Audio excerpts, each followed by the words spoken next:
Chapter 35 Changing from Arrogance to Humility 3. Chapter 35 Changing from Arrogance to Humility 3. Seeing gentle Snow smile with confidence, Sherfong was already snickering in silence. Sheep's wool comes from a sheep. If you wish to earn money, it was natural to obtain it from a wealthy person. A first-rate guild like Ouroboros was unquestionably an appropriate target. According to Sherfeng's knowledge, the guild, Ouroboros, had already conquered over 10 virtual reality games. However, the appearance of God's domain had shaken the virtual gaming world. It was dubbed as mankind's second world. It caused the collapse of many other virtual reality games. Afterward, countless companies started madly investing in God's domain, nurturing their guild, growing their influence, and building their place in the virtual financial world. Naturally, Ouroboros also invested in God's domain. They, too, wanted to share a bite of the countless assets. Also, Ouroboros was not just wealthy, it also had a great background. The number of experts working under Ouroboros exceeded over 1,000. These 1,000 men were famed as the god-slaying army in God's domain. The existence of these 1,000 experts allowed Ouroboros to establish a large virtual empire. They unified over 80 cities in God's domain that each had a population of over 1 million players. Ouroboros was a true tyrant in God's domain. During Ouroboros' peak, it was the equivalent to the entire Star Moon Kingdom. As for Shadow, it had only established 10 cities that did not have populations exceeding 1 million players. In such a way, Ouroboros had become a peerless tyrant in the real world. Their position was truly unimaginable. It should be known that Star Moon Kingdom was a relatively large kingdom, even amongst the hundreds present in God's domain. It was at the upper middle ranks. One could clearly see Ouroboros' prowess when compared to it. How could Sherfong not wish to work with such a powerful guild? It was just the risk of working with Gentle Snow was too high. Because of her particular identity, the information she could get a hold of was just too great. Sherfong could not help but be cautious of her. It was why he intentionally revealed some hints, especially with the recipe for the basic strength potion. He wanted to see Gentle Snow's reaction. If she behaved in a bad way, Sherfong would naturally act ignorant and push all responsibility away. However, the present situation was undoubtedly the one Sherfong looked forward to the most. Since you've already explained, my asking price isn't high. 20 silver coins, Sherfong calmly stated. To a small guild of current times, 20 silver coins would already be their entire fortune. Even a 100-man money-farming group would need 2 to 3 days to collect such an amount. Zhao Yueru sucked in a cold breath, nearly jumping up when she heard Sherfong casually ask for 20 silver coins. She stared at Sherfong, furiously saying, "Why don't you just rob someone? That would be a faster way." "I would do it if I could get that much money," Sherfong said with a smile. "You should know there's a lot of skill books, weapons, and equipment for players inside the Deathly Forest. They can quickly increase the strength of players. If you could conquer the Deathly Forest a step earlier, the benefits it would bring towards future developments go without saying. Can't you make it a little cheaper? 20 silvers? Even we, Ouroboros, can't simply take out that much money." Zhao Yueru thoroughly disliked Sherfong now. However, when she thought about the importance of the Deathly Forest, she still used a softer tone to speak to Sherfong. "Sorry, but no negotiations. If you don't agree to it, then I can only consider working with some other guild." Sherfong remained firm with his decision. He had been very sincere in dealing with Gentle Snow. If it was still not possible, he could only consider the Assassin's Alliance. The Assassin's Alliance was wealthy and imposing. Before, they spent over 20 silvers to buy Sherfeng's level 5 bronze shield. "I understand. 20 silvers then. However, we need some time to collect the money. After all, our Ouroboros area of influence isn't in White River City, but at the capital, Star Moon City. There are only a few Ouroboros members close to White River City. Give me a day's time, take these 7 silvers as a deposit.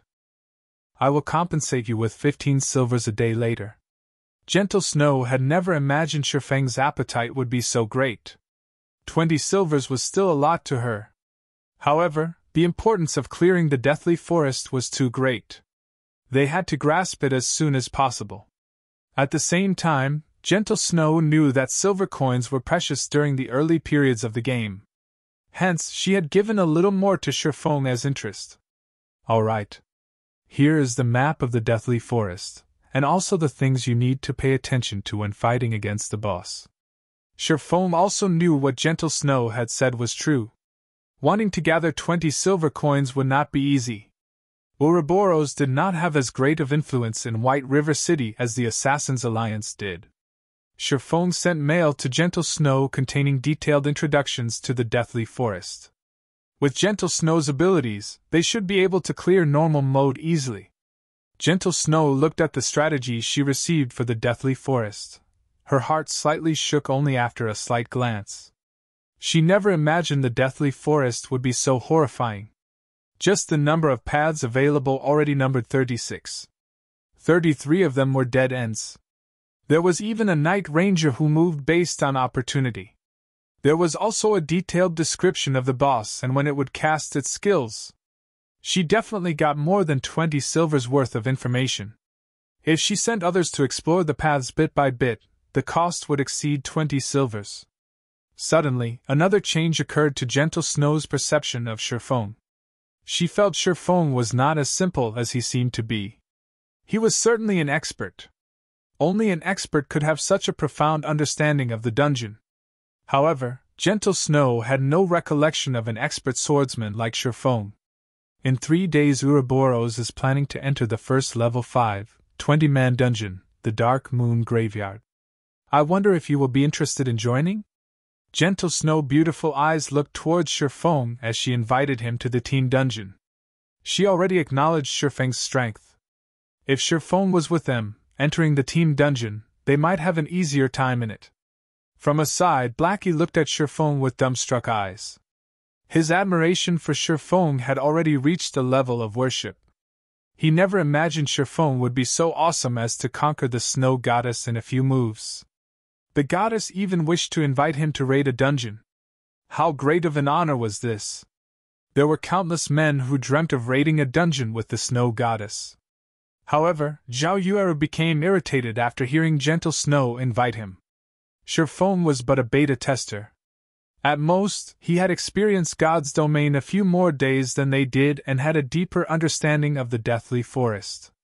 However, the 20-man team dungeon had only opened after the game's official release. It did not exist during the beta test, so there was no way for Sherfong to know anything about it. Also, Sherfong wasn't some powerful expert. What point would there be in inviting him? He would just be wasting a slot in the dungeon. Sherfong entered a thought. There were a lot of good items that dropped from a 20-man dungeon. It had been particularly true for the Dark Moon Graveyard, which dropped a lot of worthwhile equipment for swordsmen. The attributes of the equipment from that dungeon were also much better than the ones obtained from wild bosses. However, Sherfong was not able to organize a 20-man party, so it wouldn't be a disadvantage to join Gentle Snow for a round. All right, but leave a few spots for me. Also, all swordsman equipment and forging designs must belong to me. Sherfong answered with a nod. Can't you be a little more humble? Zhao Yueru looked at Sherfong, pouting. She felt Sherfong was going too overboard. If Gentle Snow had asked anyone else, they would have readily agreed, even going as far as to forego getting any equipment. Sherfong, however, even wanted priority over equipment. He was not courteous with them at all. Gentle Snow did not imagine Sherfong was truly different from the other people. He did not play around with his words. However, it was interesting that he would say whatever he wanted. Following which, Gentle Snow looked towards the party members behind Sherfong. Although they were noobs, their equipment was all of good quality. They could barely manage in the 20-man dungeon. Thus, Gentle Snow said, Fine. Let's add each other as friends then. We'll be in touch when the time comes. All right. You can just contact me a few hours before raiding the dungeon. I'll arrive on time. Sherfong accepted Gentle Snow's friend request. Subsequently, Sherfong and his party members left the small rock pit, heading towards Dark Moon Valley. When the group passed through the Deathly Forest's dungeon, Stabbing Heart of the Assassin's Alliance abruptly called out to Cherfong. "Brother Yifeng, I nearly failed to recognize you. I never imagined you actually knew a big shot like the Snow Goddess. You must not forget a brother like me in the future," Stabbing Heart jokingly said as he walked towards Cherfong. "Nonsense. I just happened to meet with Miss Snow by chance," Cherfong replied with a smile. "Brother Yifeng, you are too humble.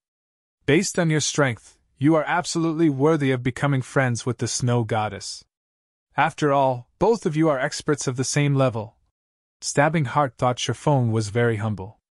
It was no wonder he was such a great expert. The way he conducted himself was different than ordinary people. Stabbing Heart wanted to befriend Cherfong even more now. "Our Assassin's Alliance is preparing to enter the dungeon. I wonder if Brother Yifeng would be interested in joining us? Of course, you can pick any of the equipment that you want. You are too courteous, Brother Stabbing Heart. However, I still have some things to attend to. I will definitely join if there is another chance in the future." Cherfong politely rejected the offer. Stabbing Heart spoke in a loud voice. Surrounding players clearly heard his words. At first, everyone thought of Cherfong as just a noob. His being called upon by the Snow Goddess was just due to luck. Even now, Stabbing Heart of the Assassin's Alliance wished to befriend Cherfong. Just what sort of situation was this? The Assassin's Alliance was a large guild that was famous throughout White River City. As the sub-leader of the guild's elite group, Stabbing Heart would not need to interact with normal players at all. However, he tried to befriend Cherfong. Cherfong had actually rejected him. Cherfong was just too domineering. If someone were to call Cherfong a noob, nobody would believe them. There was something strange about the situation. Everyone guessed that Cherfong must be a hidden expert that normal players did not know of. Otherwise, why would big shots try to meet Cherfong one after the other? Boss waving, that Stabbing Heart actually tried to befriend that noob. I'm not dreaming, right? Wordless Summer Night was shocked. Was this Cherfong really the noob they met before? Waving slowly but surely was currently upset in his heart. Initially, his heart still held hope that Cherfong was just a noob. Now, however, that hope was utterly destroyed by Stabbing Heart. Cherfong was not a noob. He was definitely an expert, just like Lonely Snow had said. Cherfong might even be greater than Lonely Snow had described him to be. If Lonely Snow followed Cherfong, then his future would certainly be filled with boundless prospects. On the other hand, they had chased Cherfong away. They had missed a great chance for them to befriend an expert. Boss, why don't we go over and apologize? An expert is a magnanimous person. Who knows, he might even forgive us. At that time we, too, could gain the favor of an expert. Battle to the End suggested. The Summer Night nodded his head in complete agreement. Just as Cherfong's party was about to leave the Deathly Forest, waving slowly but surely, and the others came running over. Big Brother Expert, we've had some misunderstandings before, so we're here to apologize to you. We hope you can forgive our ignorance. Here's a silver coin to show our sincerity. We hope Big Brother Expert can take us under your wing. Waving slowly was all smiles as he apologized. The arrogance he had before was completely gone now. The Summer Night and Battle to the End were also sincerely apologizing without stop. They wished to grind monsters with Cherfong. If you guys don't have anything else to say, then please leave. I still have matters to attend to, so I don't have any time to waste with you. Cherfong spun around to leave after replying. He did not mind one little bit in regards to waving slowly and the other's previous behavior. However, wanting him to carry them? Not a chance. As for Lonely Snow, he only shook his head in regards to waving slowly and the others' actions. If they had known that their actions would lead to such results today, maybe they wouldn't have acted so in the beginning. Watching Lonely Snow leave with Cherfong, Wordless Summer curled his lips into a frown, saying in a sour tone, Bah! What's there to be amazed about? In the future I, too, will become an expert. However, only waving slowly knew Lonely Snow would become successful in the future. He was already in a different world than them. Chapter 36 Hazard Gnome. Chapter 36, Hazard Gnome. Underscore.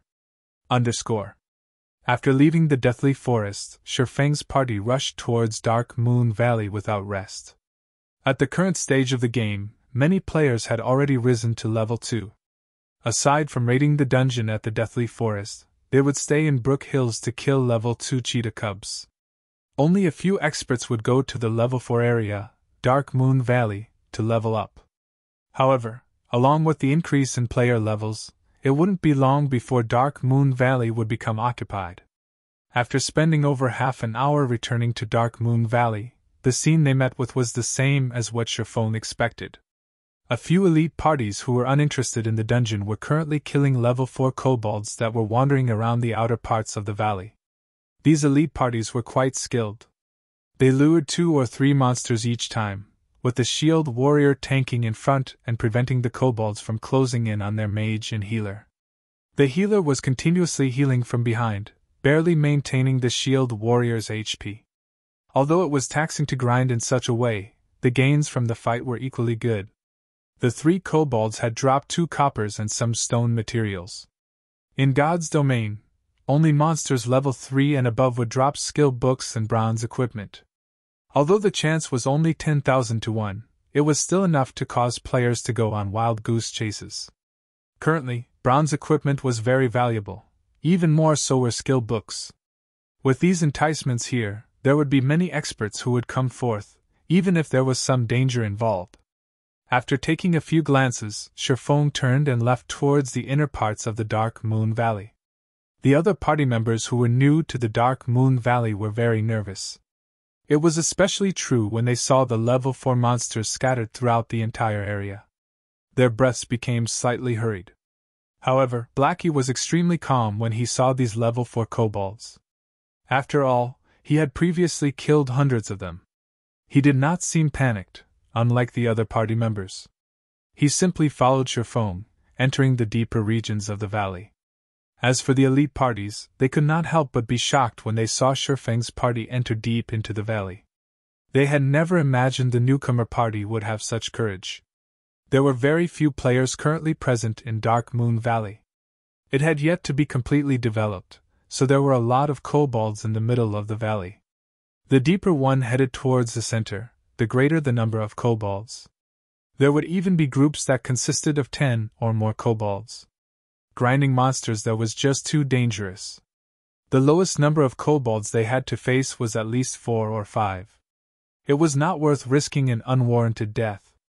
Unfortunately, these people did not know Shifeng was more insane than they previously thought. Shifeng did not just enter the deeper regions of the valley. Instead, he went towards the core of the Dark Moon Valley. There was a good location to grind monsters there. Not only was there a large number of monsters, but their respawn rate was quick as well. Most importantly, the drop rate there for ore was high. Regarding understanding, Shifeng was like the local god of the area when it came to the Dark Moon Valley. Be it the location of the monsters, the number of monsters available, or their respawn time, Shifeng had spent countless hours researching in his previous life. His goal at that time was to increase the grinding speed of his party, all to improve his position within Shadow. Life was truly fascinating. Shifeng's sacrifice towards Shadow in his previous life had currently turned around to help himself instead. It could increase his own party's level more quickly, while at the same time guaranteeing him a steady supply of ore.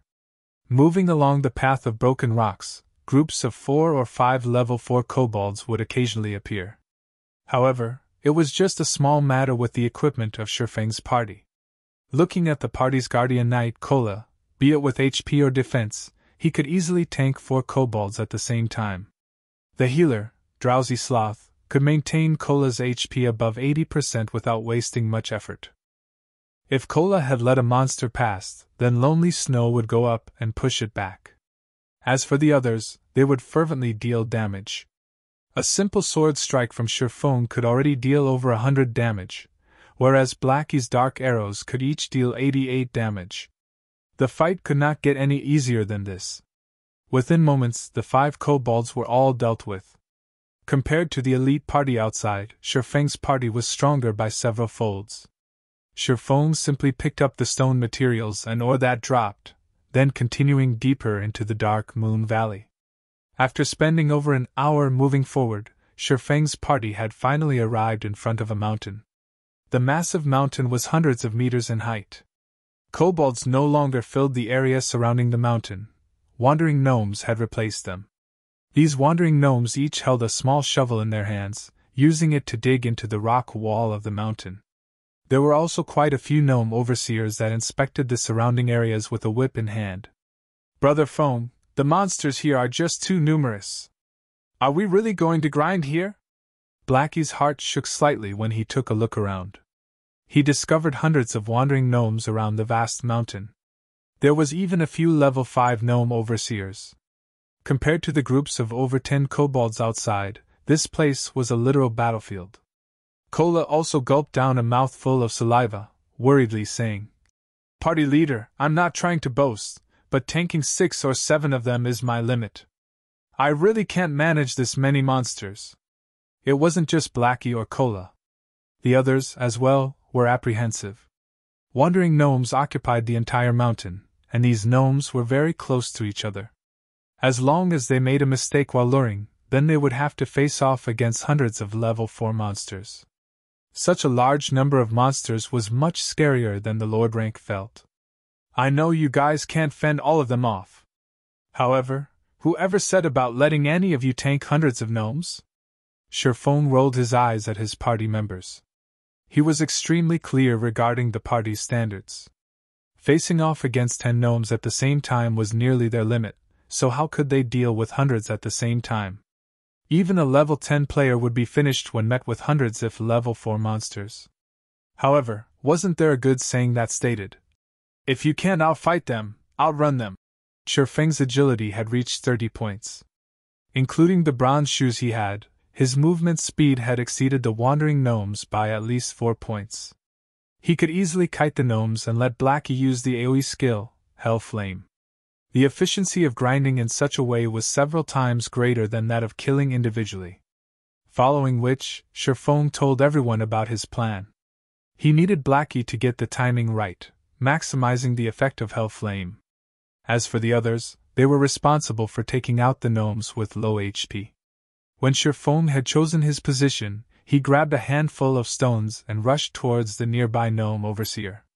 Just as Shifeng approached the 20-yard distance, the overseer had started yelling loudly. Its screams attracted the attention of many of the surrounding wandering gnomes. Shifeng waited first for a moment, avoiding the whip of the gnome overseer and allowing the wandering gnomes to continuously gather. When about 30 gnomes had gathered, Shifeng turned around and ran in the opposite direction. Afterward, he threw a small stone that struck another gnome overseer. The overseer who was struck loudly bellowed, bringing along over 20 of its brethren and rushing at Shifeng. Within moments, Shifeng had lured over 60 monsters. However, Shifeng was not yet satisfied. He started circling the mountain as he lured monsters, and within 5 minutes, there were hundreds of wandering gnomes and more than 10 gnome overseers chasing behind him with all their might. Unfortunately for them, Shifeng's equipment was just too good. His speed was 30% greater when compared to the gnomes. Including Shifeng's extraordinary techniques and control over his body, he was able to toy with the gnomes whichever way he wanted. "Blackie, get ready to cast," Shifeng reminded. "All right." Blackie was extremely excited. This was his first time using AoE magic, so he did not know what kind of effects it would have. Subsequently, Blackie's fingers started gesturing in midair.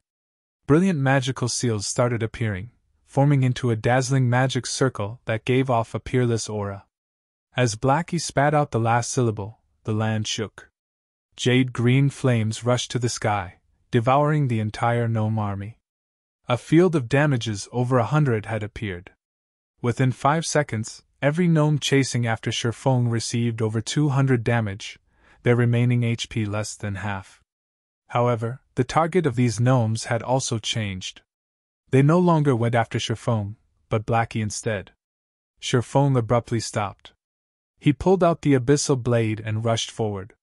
Thundering Flash. Not only did the level 4 Thundering Flash have a low cooldown, but its attack range also increased to 15 by 3 yards. It had nearly covered the entire gnome army. 3 streaks of thunder flew past the gnome army, creating 3 damages of over 120 points to every gnome. The attack had completely devoured the remaining HP of the gnomes. As for the low HP ones that remained, they were quickly held back by Cola. Lonely Snow then rushed forward and used a whirlwind slash, thoroughly ending the remaining gnomes. The hundreds of gnomes had been wiped out, leaving behind a floor covered with items. Meanwhile, everyone's experience madly rose. EXP of over 10 points appeared one after the other, dazzling everyone's eyes. Hua! Blackie had risen to level 3. This is too awesome! Blackie roared in exhilaration. This is only the beginning. They will still respawn in a moment. Sherfong laughed. Let's quickly pick up the drops. Suddenly, everyone started busying themselves. Even with 6 people retrieving the drops, the loot of hundreds of gnomes still required them to spend a lot of time doing so. However, moments after they started collecting, a gnome that piloted a gigantic robot suddenly appeared. The gnome's face was crimson red. It immediately rushed towards Sherfeng's party with unparalleled rage. Not good! It's the hazard gnome! Everyone spread out! Sherfeng shouted the moment he laid eyes on the gigantic robot. Chapter 37 Rocket Boots. Chapter 37 Rocket Boots. The moment everyone saw the giant robot piloted by a midget gnome, they instinctively knew he was something very dangerous. After hearing Sherfeng's reminder, they ignored the loot on the ground and immediately ran towards the forest without a shred of hesitation. Naturally, Sherfeng would not stay behind either. The hazard gnome was a very dangerous monster. It was especially true when he first made his appearance. He was even stronger than Werewolf felt with its Death Berserk activated. Hazard Gnome, Special Elite. Level 5. HP 1600/1600. There was a very small chance for the Hazard Gnome to appear after clearing out the Wandering Gnomes and Gnome Overseers. However, his appearance also signified the start of a player's nightmare. There was a saying in God's domain that warns people not to look down on gnomes just because they were midgets. If they were enraged, they could easily extinguish your life at any given moment. In his previous life, Sherfeng met the Hazard Gnome once before. At that time, he was with an elite party who was grinding for ore. After killing the gnomes, the Hazard Gnome appeared. They did not imagine they would meet a special elite, so they had all excitedly rushed at him.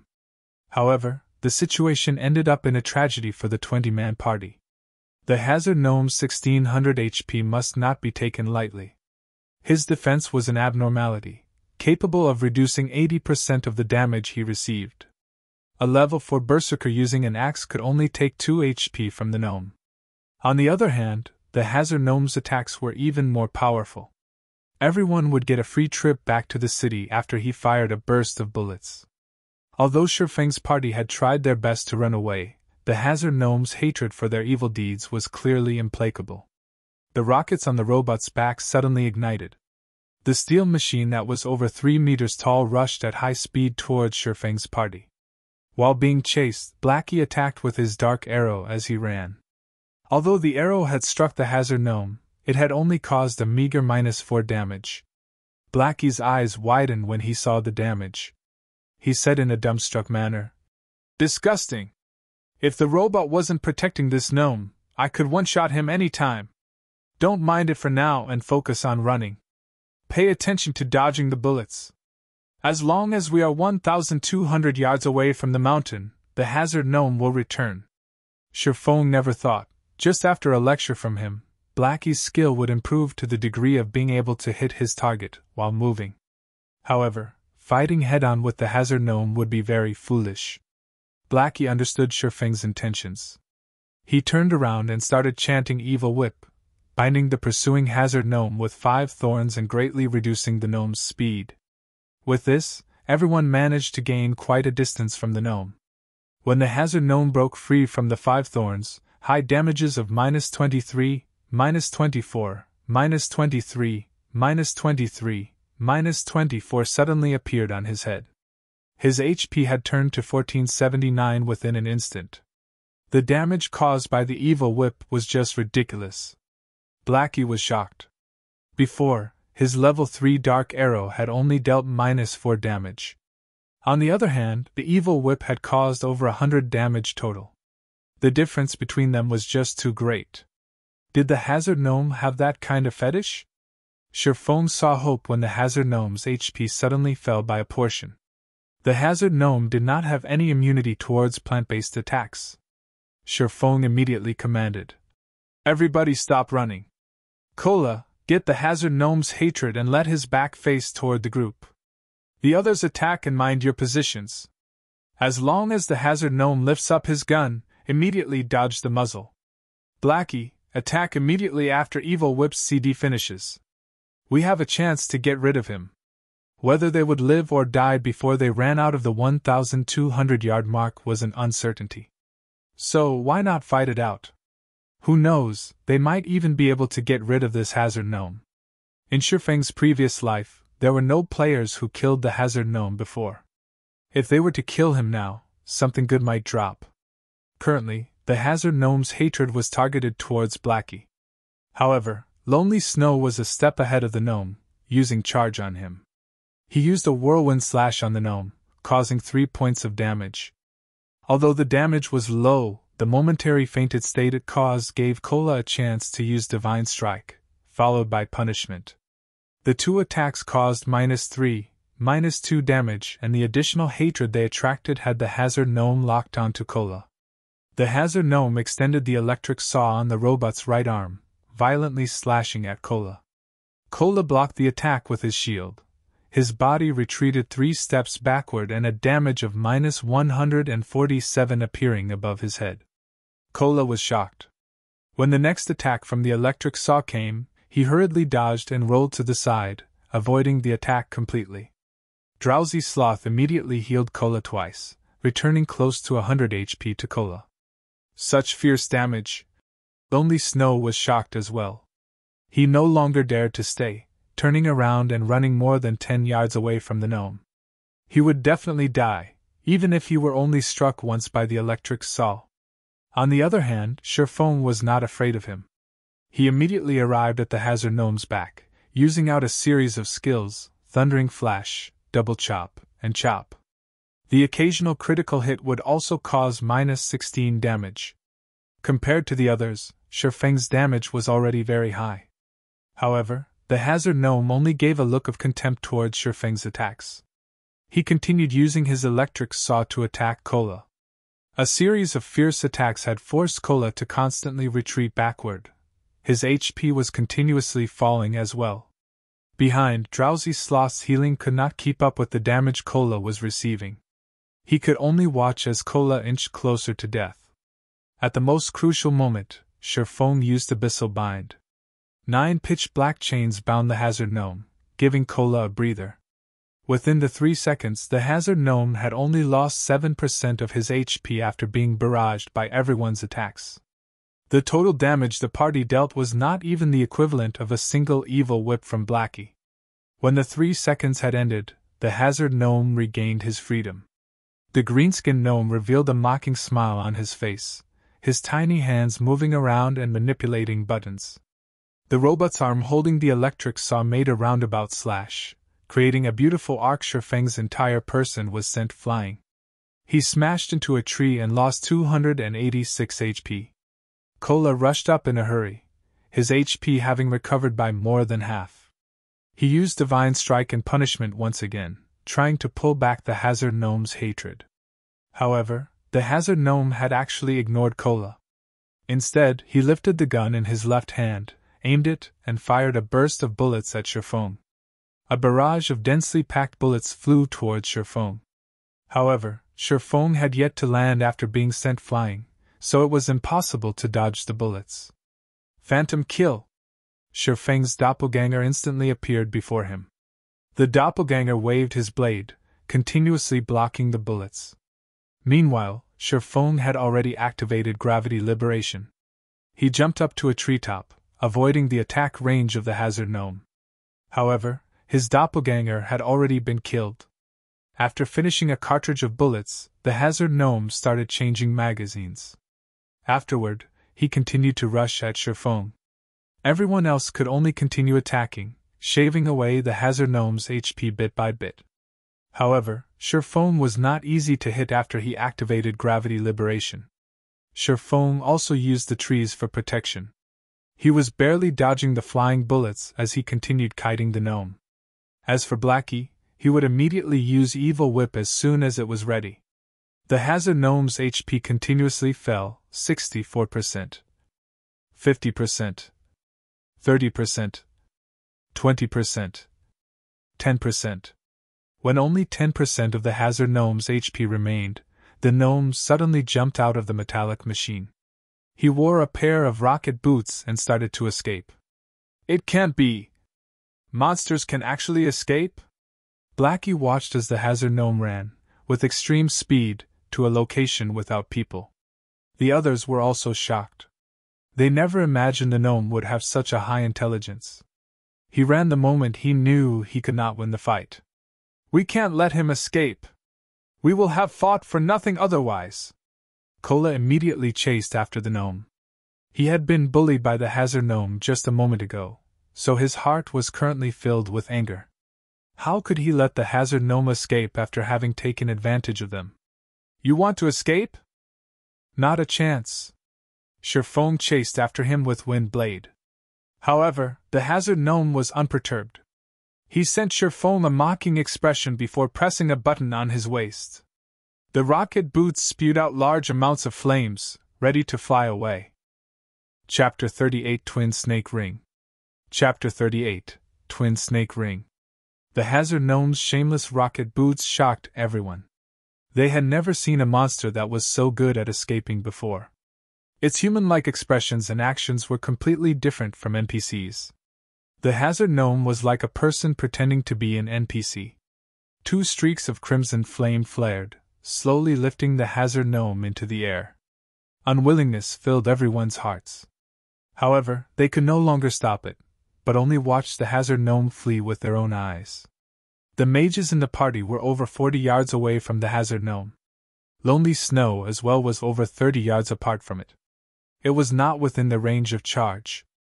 Also, the faint effect of charge would become ineffective because the target was floating in midair. Only the movement speed increase would take effect. Currently, only Sherfong was close to the hazard gnome. He was only 15 yards away from it. However, Sherfong did not have any range attacks. Even if he chased after it, the hazard gnome would raise over 20 yards from the ground by the time he arrived. In the end, Sherfong would only watch the hazard gnome escape. 9 Dragons Slash. Sherfong knew he could not catch up. He waved the abyssal blade, shrouded in black mist, in his hand. Within an instant, 9 streaks of black mist shot towards the hazard gnome. Sherfong was not willing to allow such a smart hazard gnome leave. Initially, Sherfong only thought of the hazard gnome as an average special elite. He had never imagined the gnome to be so much like a player. Throughout his 10 years of playing God's Domain, Sherfong rarely saw such intelligent gnomes. The main god system wouldn't simply bestow a small monster with high intelligence. Such bestowals usually had a deeper meaning behind them. For example, those human heroes or legendary beings were all great characters. Their existences caused people to shudder. Although the intelligence of this hazard gnome did not reach the level of those heroes or legendary beings, he was still much smarter than a boss monster. There might even be unimaginable gains by killing it. Currently, the hazard gnome's displayed information changed. He suddenly became Archismatics. Archismatics, Lord Rank. Level 5. HP 600/600. Sherfong felt a sense of familiarity when he saw this name. It seems that he had heard of it before, yet he could not recall anything about it. However, the gnome only had 600 HP. Sherfong was confident he could kill the gnome with the 9 Dragons Slash. Just when the 9 sword shadows were about to pierce Archismatics, the gnome took out a few steel balls from his small bag. He threw the balls at the phantoms of the abyssal blade. Brilliant sparks flared up the moment the 2 attacks came into contact. Hong! Hong! Hong! A series of explosions forced the phantoms of the abyssal blade back. Just when the phantoms were prepared to attack Arcus Maddox once more, he immediately flew over 30 yards away. Meanwhile, the 9 phantoms of the abyssal blade could only attack targets within 30 yards of its reach. Sherfone could only watch helplessly as Arcus Maddox escaped. Crap! How could there be such a monster? His escaping ability is just a bug. Blackie stared at the fleeing Arcus Maddox as he cursed. Cola was grinding his teeth in hatred as well, sending a few punches towards a nearby tree. The other party members felt displeasure also. Everyone fought long and hard against this elite monster. However, just when they were about to reap the rewards of their efforts, their prize grew wings and flew away. Was there anything more depressing? Brother Foam, let's continue chasing it. Blackie discovered that the gnome's movement speed was not fast. Also, there should be a limited amount of fuel powering that pair of boots. Who knows, the gnome might land just after a while. Forget it. Let's continue grinding gnomes. Sherfone shook his head. If they could chase the gnome, Sherfone would have long since chased after it. However, the gnome's rocket boots were just too powerful. It was titled as one of God's domain's godly escape tools. Currently, the boots had just been activated. Its speed would abruptly increase in a moment, and the gnome would disappear in the blink of an eye. It would be an impossible task if they wished to find the gnome. As expected, the flames gushing out from the rocket boots greatly increased after a moment. Shio! Arcus Maddox disappeared from the air, unable to be seen anymore. Best not let us meet again. You can dream of escaping the next time, Blackie said in an unfortunate tone as he looked towards the spot where Arcus Maddox had disappeared. In his heart, Sherfone felt that it was a pity to let the gnome go. However, it would no longer be dangerous when they grinded on wandering gnomes from now on. After this experience, the hazard gnome most likely would not show himself ever again. Let's go, continue grinding on the wandering gnomes. Sherfone turned around and said to his party. Brother Foam, you're still the best. How could I not think of it? If we killed all of this bastard's kinsmen, we'll see if he doesn't show up again, Blackie laughingly said. Sherfone was speechless. He turned around and left, no longer paying any attention to the fantasizing Blackie. Suddenly, Sherfone stopped his feet in shock. Damn, our luck really is too poor. I never thought that Arcus Maddox would actually appear here, and he was also a level 5 hazard gnome. Sherfone tightly clenched his fists, his brows wrinkled. It was the first time he became so enraged. When everyone looked at Sherfeng's wrathful expression, they could faintly feel the surroundings become chilly. They could not help but retreat a step, their foreheads covered in a cold sweat. Before, they felt Sherfone was a calm and easygoing person. Never would they have imagined Sherfone would become so terrifying after becoming angry. The forest around them no longer seemed lively but more like a frozen hell, silent, cold, and dark. Brother Foam, are you all right? Blackie carefully asked. He was shocked. Sherfone was completely different from when he was mad or arguing with others. It was the first time Blackie saw Sherfone enraged to such a degree. Oh, it's nothing, Sherfone reacted, replying with a smile. He stored back the dense killing intent into his heart. Such killing intent was slowly honed throughout the years Sherfone had played God's domain. Compared to the tyrant bear Cola of 10 years in the future, there was nothing special about Sherfeng's killing intent. However, at present, it was considered unbearable for Blackie and the others. Sherfone finally recalled the name of Arcus Maddox. Arcus Maddox was a famous Grandmaster engineer within God's domain. 3 years after Arcus Maddox shocked the nation by creating the Sky Fortress, Twin Snake Ring, he had gone on to establish the Gnome Empire. With it, the new update Emergence of the New World also activated. At that time, countless superguilds started expeditions towards the fortress, Twin Snake Ring. However, all of them were annihilated, and Arcus Maddox was the cause of such a result. On the other hand, Sherfone was completely unaware of a great character had appeared right before his eyes. He also lost the chance to kill Arcus Maddox, so how could Sherfone not be enraged? Party leader, there's a box here. Did it drop from Archismatics during the explosions? Gluttonous Mouse, who had been silent all this while, asked as he picked up a small metallic box from the grass. Sherfone received the box and took a look at it. He discovered the words Archismatics carved onto the metallic box. Shortly after Sherfone opened the box, he said suddenly with a laugh, "Great! Good job, Mouse! With this, we didn't fight for nothing after all." When the group saw Sherfone in a happy mood, they knew the item must be very precious, as common items were nothing in Sherfang's eyes. As to wanting the item for themselves, none of them ever had such thoughts. They had long since made Sherfone their idol, and being able to aid their idol naturally made them happy. "Let's do it this way. You guys stay here to grind and level up. I still have something that needs to be done. Notify me when you have all reached level 4. Sherfone kept the metallic box and hastily made the arrangements. Nobody could help him with the following matter. Only Sherfone was able to proceed. Everyone felt reluctant when they heard Sherfang's command. However, hearing Sherfone have plans for them after they reached level 4, their anticipation grew as they abided Sherfang's arrangements. Subsequently, Sherfone left the deeper regions of the Dark Moon Valley. The party had Blackie's AoE skill.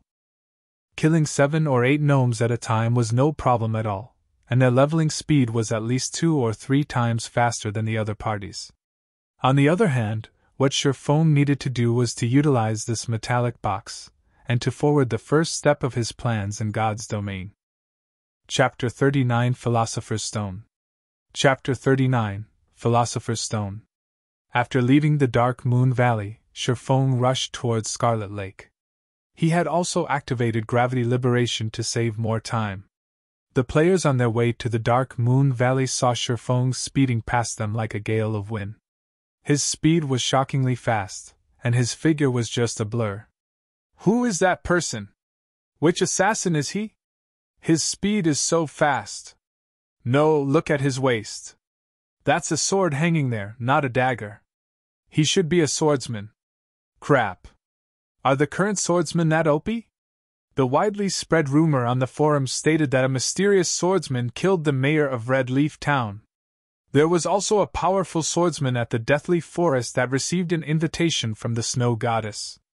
I would have played as a swordsman if I had known about this earlier. Say, do you think they're the same person? Definitely not. I saw the swordsman that killed the mayor. That male swordsman was as big as a black bear. His arms alone were thicker than our thighs. He had forcefully killed that level 15 mayor." The players passing by started a discussion as they watched Sherfone depart. They were inwardly speechless towards the swordsman job. They should have played as swordsmen if there was such a powerful job. However, it was too late now. Sherfone might have laughed it off if he had known their thoughts. There was no strongest job in God's domain, only the strongest player. Sherfone ran for over 2 hours through the vast plains. He activated gravity liberation over tens of times, escaping the pursuit of high-leveled monsters. He passed through the level 6 map, Wolfman's Ruins, and the level 8 map, Oro Fort, before arriving in the level 10 area, Scarlet Lake. Scarlet Lake was the playground of level 10 water elementals and little fish men. Watching from a high location, Sherfone could see groups of little fish men patrolling. The closer it was to the Scarlet Lake, the more there were of little fish men. The central region of the Scarlet Lake was the nest of the little fish men, whereas annoying water elementals filled the water of the lake. Due to the densely packed and large number of monsters in the Scarlet Lake, the little fishman's curse skill was extremely horrendous. It could absorb a player's attributes and turned it into their own. The longer they fought, the stronger they would become. They were extremely hard to kill. Including the fact that there were no quests here, there were rarely any players who would willingly come here to level up. However, Sherfone had to enter into the deeper regions of the Scarlet Lake. The metal box dropped by Archismatics was extremely precious. If Archismatics were to know it fell into Sherfang's hands, he would most likely bleed out in rage. There was a treasure map inside the box, and the treasure it hid was located at Scarlet Lake. Sherfone had played God's Domain for over 10 years now. He had done extensive research regarding the history of God's Domain. He truly did not think Arcus Maddox would have this treasure map. It was the record of a heaven-shaking secret. 900 years ago, alchemy master Molotov had created an item with all his effort. Wars were waged between the large countries in God's domain for this item. There were over 10 heroic figures that fought over it. However, this item became lost in the end, its whereabouts unknown. It had become an unsolved mystery in God's domain. Meanwhile, the treasure map in Shifeng's hands, by chance, recorded the location of this item. This item was the Philosopher's Stone. It was a sacred item for alchemy.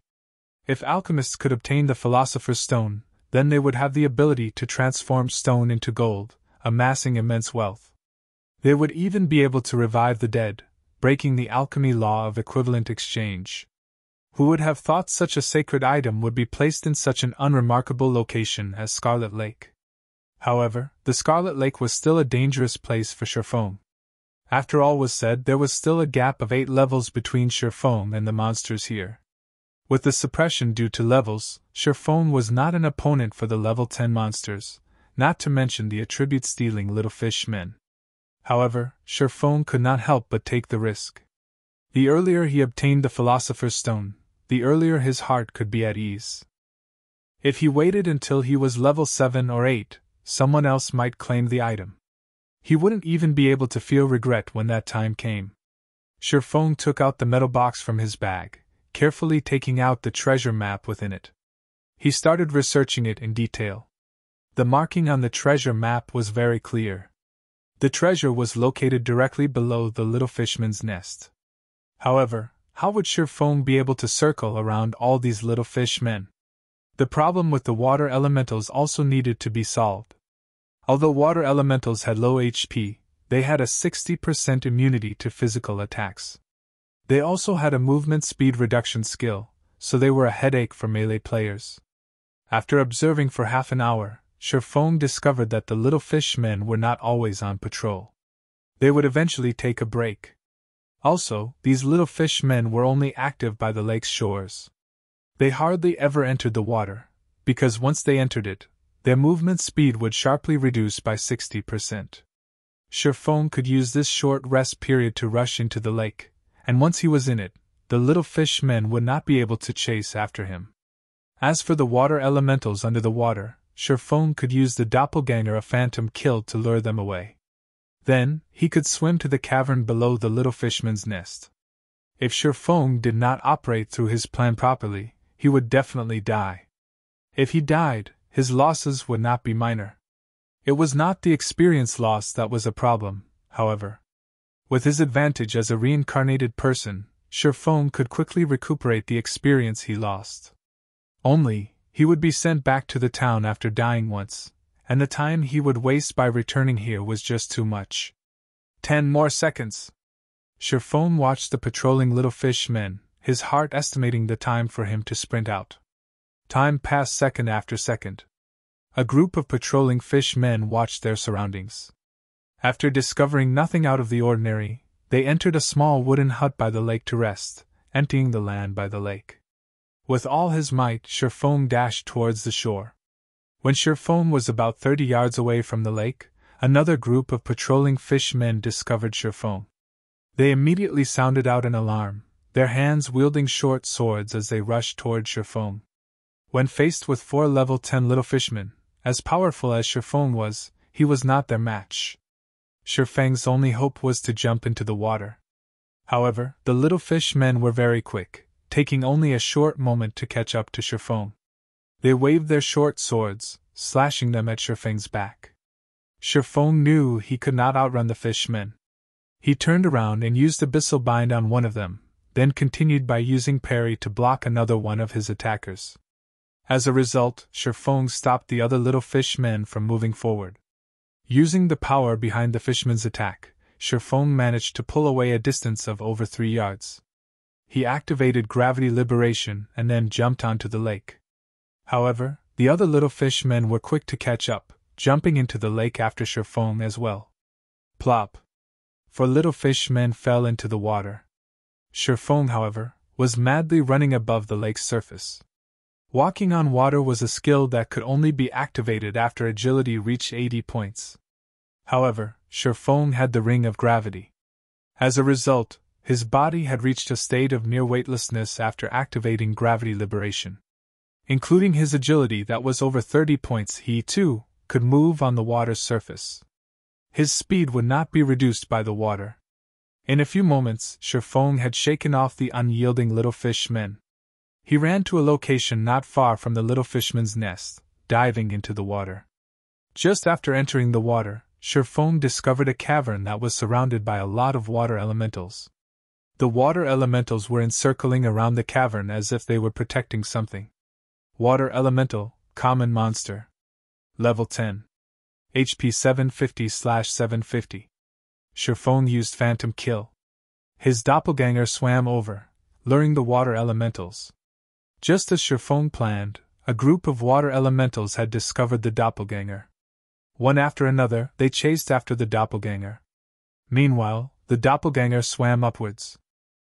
Although the water elementals had high movement speed underwater, it was an entirely different story when they were above ground. They were the opposite of the little fishmen, becoming extremely slow once they reached the shore. With the water elementals lured away by his doppelganger, Shifeng took the chance to quickly swim towards the cavern. Before Shifeng even reached the cavern, the system notified him of the death of his doppelganger. The doppelganger had only earned Shifeng over 20 seconds. After killing the doppelganger, the water elementals discovered an intruder near the cavern.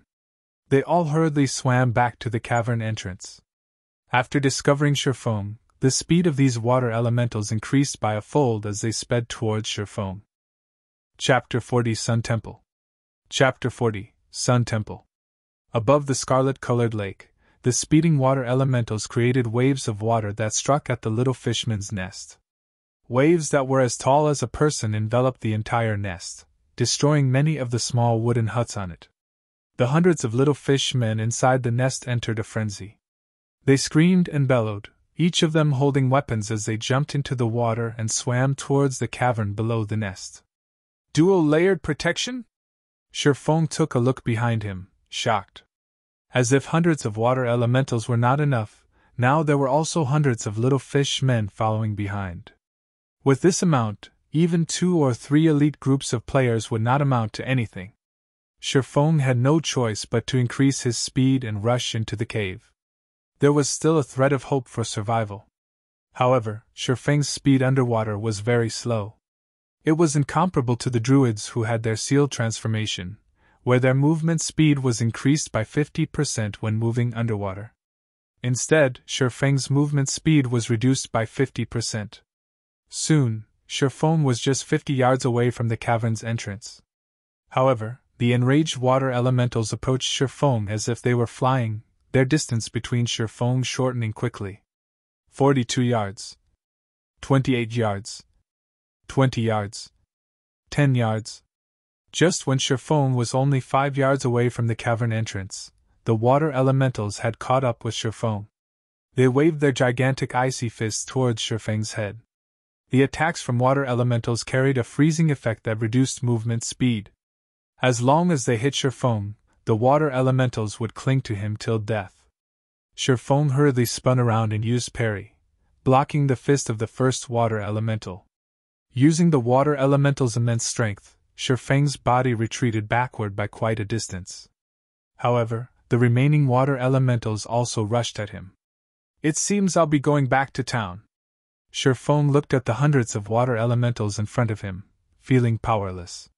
Just when Shifeng was about to give up, he had floated into the cavern. Inside, he saw a human-shaped ghost roaming about. It was roughly 30 yards away from Shifeng. Shifeng gave caution to the wind. If he had to die, then he would die trying. At the very least, he could obtain a little more information for future preparations. Hence, Shifeng used Wind Blade, his speed increasing by a large leap. Like a gale, Shifeng swept through the water and rushed to the shore of the cavern, escaping the clutches of the water elementals just in the nick of time. The moment the water elementals left the water, their speed was sharply reduced. They could not catch up to Shifeng's mad dash at all. After leaving the water, Sherfone quickly rushed towards the human-shaped ghost. The moment the abyssal blade was about to slash across the ghost's neck, Sherfone suddenly discovered the half-transparent ghost did not actively attack him. Sherfone abruptly turned the tip of his sword away, the blade sliding past the ghost's side. It did not attract the ghost's hatred. Close one. Sherfone felt cold sweat down his back when he looked at the ghost's information. Brave 1 Floyd. High Lord. Level 25. HP 360, 000/360, 000. If Sherfone had attacked this brave one and attracted his hatred, even if he had 100 lives, he would still end up dead. Within God's domain, brave ones were only second to heroes regarding strength. Their position within a kingdom was even higher than that of a marquis and was second only to a duke. Even if such a great character had died and turned into a ghost, he was still a monster of the great lord rank. He was a tyrant amongst monsters. Without 100-man group of elite players, it was impossible to kill off this ghost. Could he be the guardian of this place? Sherfone looked at the brave one, Floyd, silently guessing in his heart. There were usually guards posted around places with treasure. As for the little fish men and water elementals outside, they could be considered, at most, as guard dogs. They were unfit to guard an important treasure. Sherfone did not dare to stay any longer. After all, there was still a large group of monsters chasing after him. He hurriedly ran towards the inner regions of the cavern. The cavern was very large. There was a flight of stairs that led straight into the depths of the cavern, and following it down ought to lead Sherfone to the Philosopher's Stone. When Sherfone was right before the stairs, a sea of water elementals and little fish men had rushed at him. It was as if they had an undying grudge against him. You lower lifeforms dare to sully this divine place? Prepare to receive divine punishment! Floyd's gaze suddenly erupted in rage, pulling out a dark golden greatsword from his back. The sword gave out a surge of evil that made it seem as if it were the master of the world. When Floyd raised the greatsword, the surrounding air started becoming heavy. Following which, Floyd gave out a loud bellow as his arms swung the greatsword with all their might. A strong wind, followed by a sword flash, swept through all the water elementals and little fish men.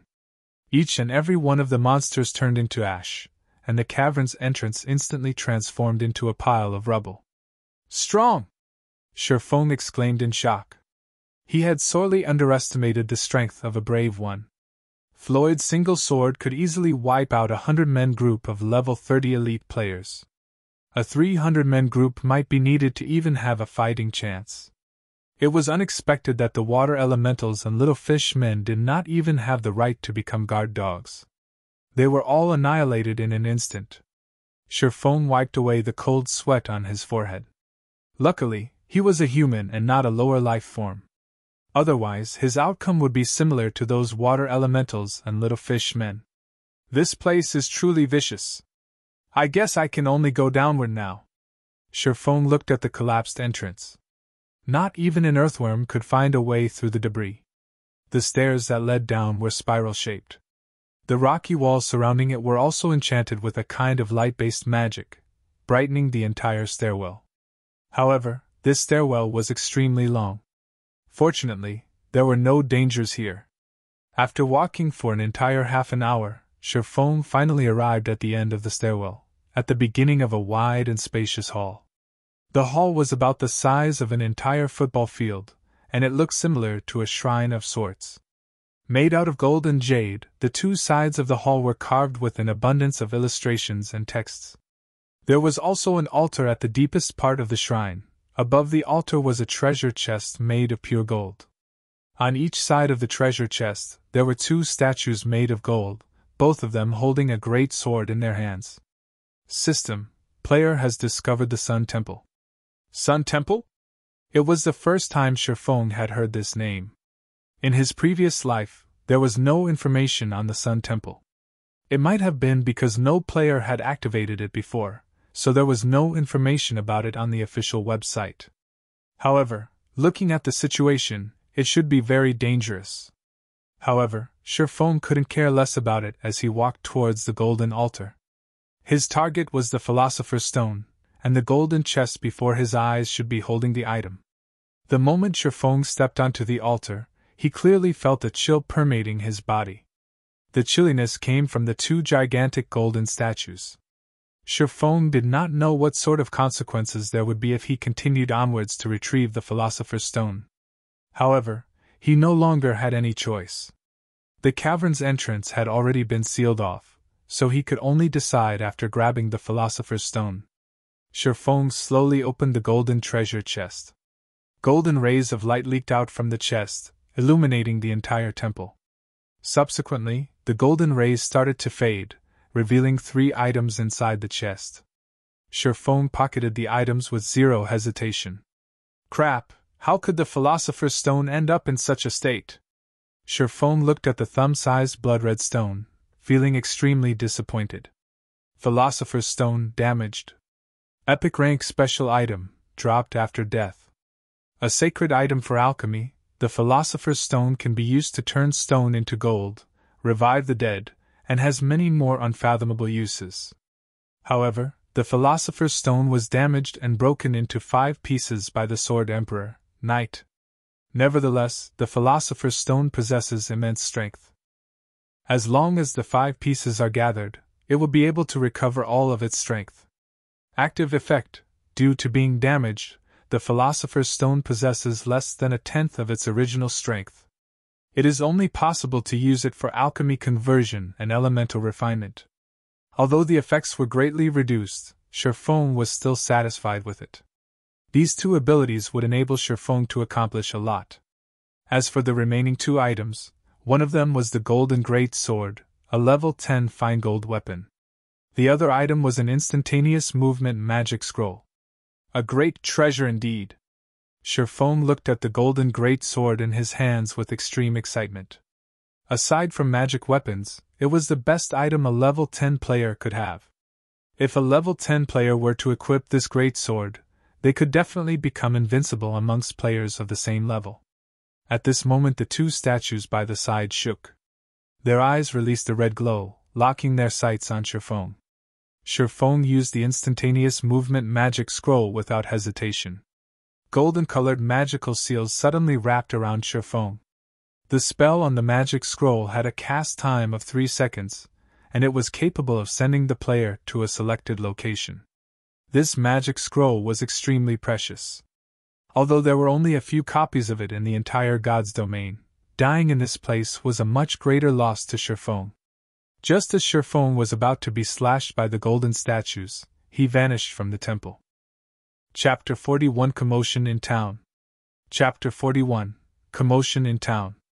Red Leaf Town, Fountain Plaza. The entire plaza was dyed crimson by the setting sun. There were quite a lot of lifestyle players setting up food stalls and selling snacks that were unique to God's domain. These snacks tasted delicious, and they were much better than the delicacies in real life. Also, their selling price was just 2 or 3 coppers. It was truly a bargain. Many players would come here to rest and taste the delicacies of God's domain after a day's worth of hard-fought battles. After all, they could only earn tens of coppers in a single day, and after deducting the expended costs, they would only be left with slightly over 10 coppers. So, giving them a treat should not be a problem. There were quite a few couples sitting on the stone benches, chatting. They ate the food they bought as they enjoyed a lovely time. Suddenly, every player in Red Leaf Town received a system announcement. System: a player has triggered a special storyline. Insurrection of the Little Fish Men has been activated. An expedition quest has been activated in Red Leaf Town. Players can now receive the expedition quest from the Adventurers Guild. Completing the expedition quest will reward players with bountiful rewards and guild reputation. All the players were shocked. In Red Leaf Town, a place where quests were extremely rare, there was actually an expedition quest. Moreover, the rewards were great. It was truly unimaginable. Who was the awesome person that actually triggered a special storyline? The player who achieved this feat attracted the attention of every player in Red Leaf Town. Everyone wondered what great rewards this player gained for activating the storyline. After all, activating a storyline was definitely a rare occurrence. So, how could the rewards be few? quite a lot of players started having their own wicked thoughts. They wanted to kill off the player who activated the storyline quest. Unfortunately, the system announcement did not reveal the player's name. Compared to the average players, the various large guilds were in a state of turmoil. At this stage of the game, aside from clearing dungeons, there was not a single quest that was capable of increasing guild reputation. A guild required guild reputation to level up. As long as their guild could reach level 2 a step earlier, they would be able to obtain the corresponding guild benefits, creating a large advantage over the other guilds. Currently, the other towns surrounding Scarlet River also received the same system announcement. It wasn't just Red Leaf Town. All of the large guilds began strategizing a plan for their crusade against the Little Fish Men. Meanwhile, Sherfong, who was the cause of all this commotion, currently sat inside the auction house. The auction house was a very convenient place. The items placed on auction by players were not just limited to Red Leaf Town. They could be seen and bought in the hundreds of towns and small cities under the influence of White River City. However, the auction house was very cunning. They charged a 5% handling fee for all items auctioned, so the items there are usually very expensive. However, the auction house was unquestionably the best place for players to sell certain items anonymously. Also, it had been quite some time since God's Domain started. The players had already amassed quite an amount of coins, and the large guilds should have already piled up a lot of funding. If Sherfong were to set up a stall in Red Leaf Town, not only would he attract attention, he might also be targeted by people like Flaming Tiger. More importantly, the reason Sherfong chose the auction house was that there were too few players in Red Leaf Town who could afford the items he planned to sell. However, it was a different story if there were hundreds of towns competing for them. Hence, Sherfong placed a mysterious iron plate armor on the auction house, setting its base price at 25 silver coins. Then, he placed 5 pieces of bronze equipment, with the base price of the plate armor at 3 silver coins, and the others at 2 silver coins. As for the level 10 fine gold greatsword, the result of placing it on auction would be too terrifying to imagine.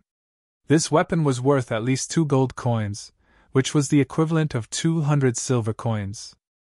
Currently, even 1 silver coin was extremely precious, so who would be able to even afford the weapon? Following which, Sherfong searched his bag via the half-transparent screen. Initially, players were gifted with a bag that had 100 slots. However, it was far from enough for Sherfong. Every player could equip a maximum of 7 bags. So, Sherfong immediately bought 6 of the largest bags currently available. Each of the bags had 25 slots, and each sold for 40 copper coins. 6 bags meant 240 copper coins. Such an amount was definitely unaffordable to normal players, but it was just a small sum to Sherfong. Sherfeng's storage space increased by a lot after equipping the 6 bags. Afterward, Sherfong left the auction house and set up a stall not far from it. He was not the least bit interested with the storyline quest he triggered. He would not fight over the rewards with the others. He already had his fill, so it was only proper for the others to have the leftovers.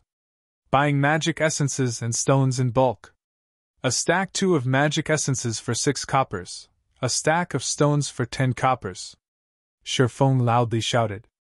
At this stage of the game, magic essences were some of the materials needed to practice enchanting, whereas stones were one of the building materials engineers needed. However, many level 0 to level 3 monsters would drop these materials when killed, so they were barely worth anything. The materials the many guilds obtained were also sufficient to supply their own lifestyle players, so they would never buy any of them. As for normal players, they would only occasionally buy these materials. However, there was still an ocean of players that did not know how to deal with these materials. They would usually sell these materials to NPCs at a low price. A stack of 20 bottles of magic essence sold for 5 coppers, and a stack of 100 stones sold for 9 coppers.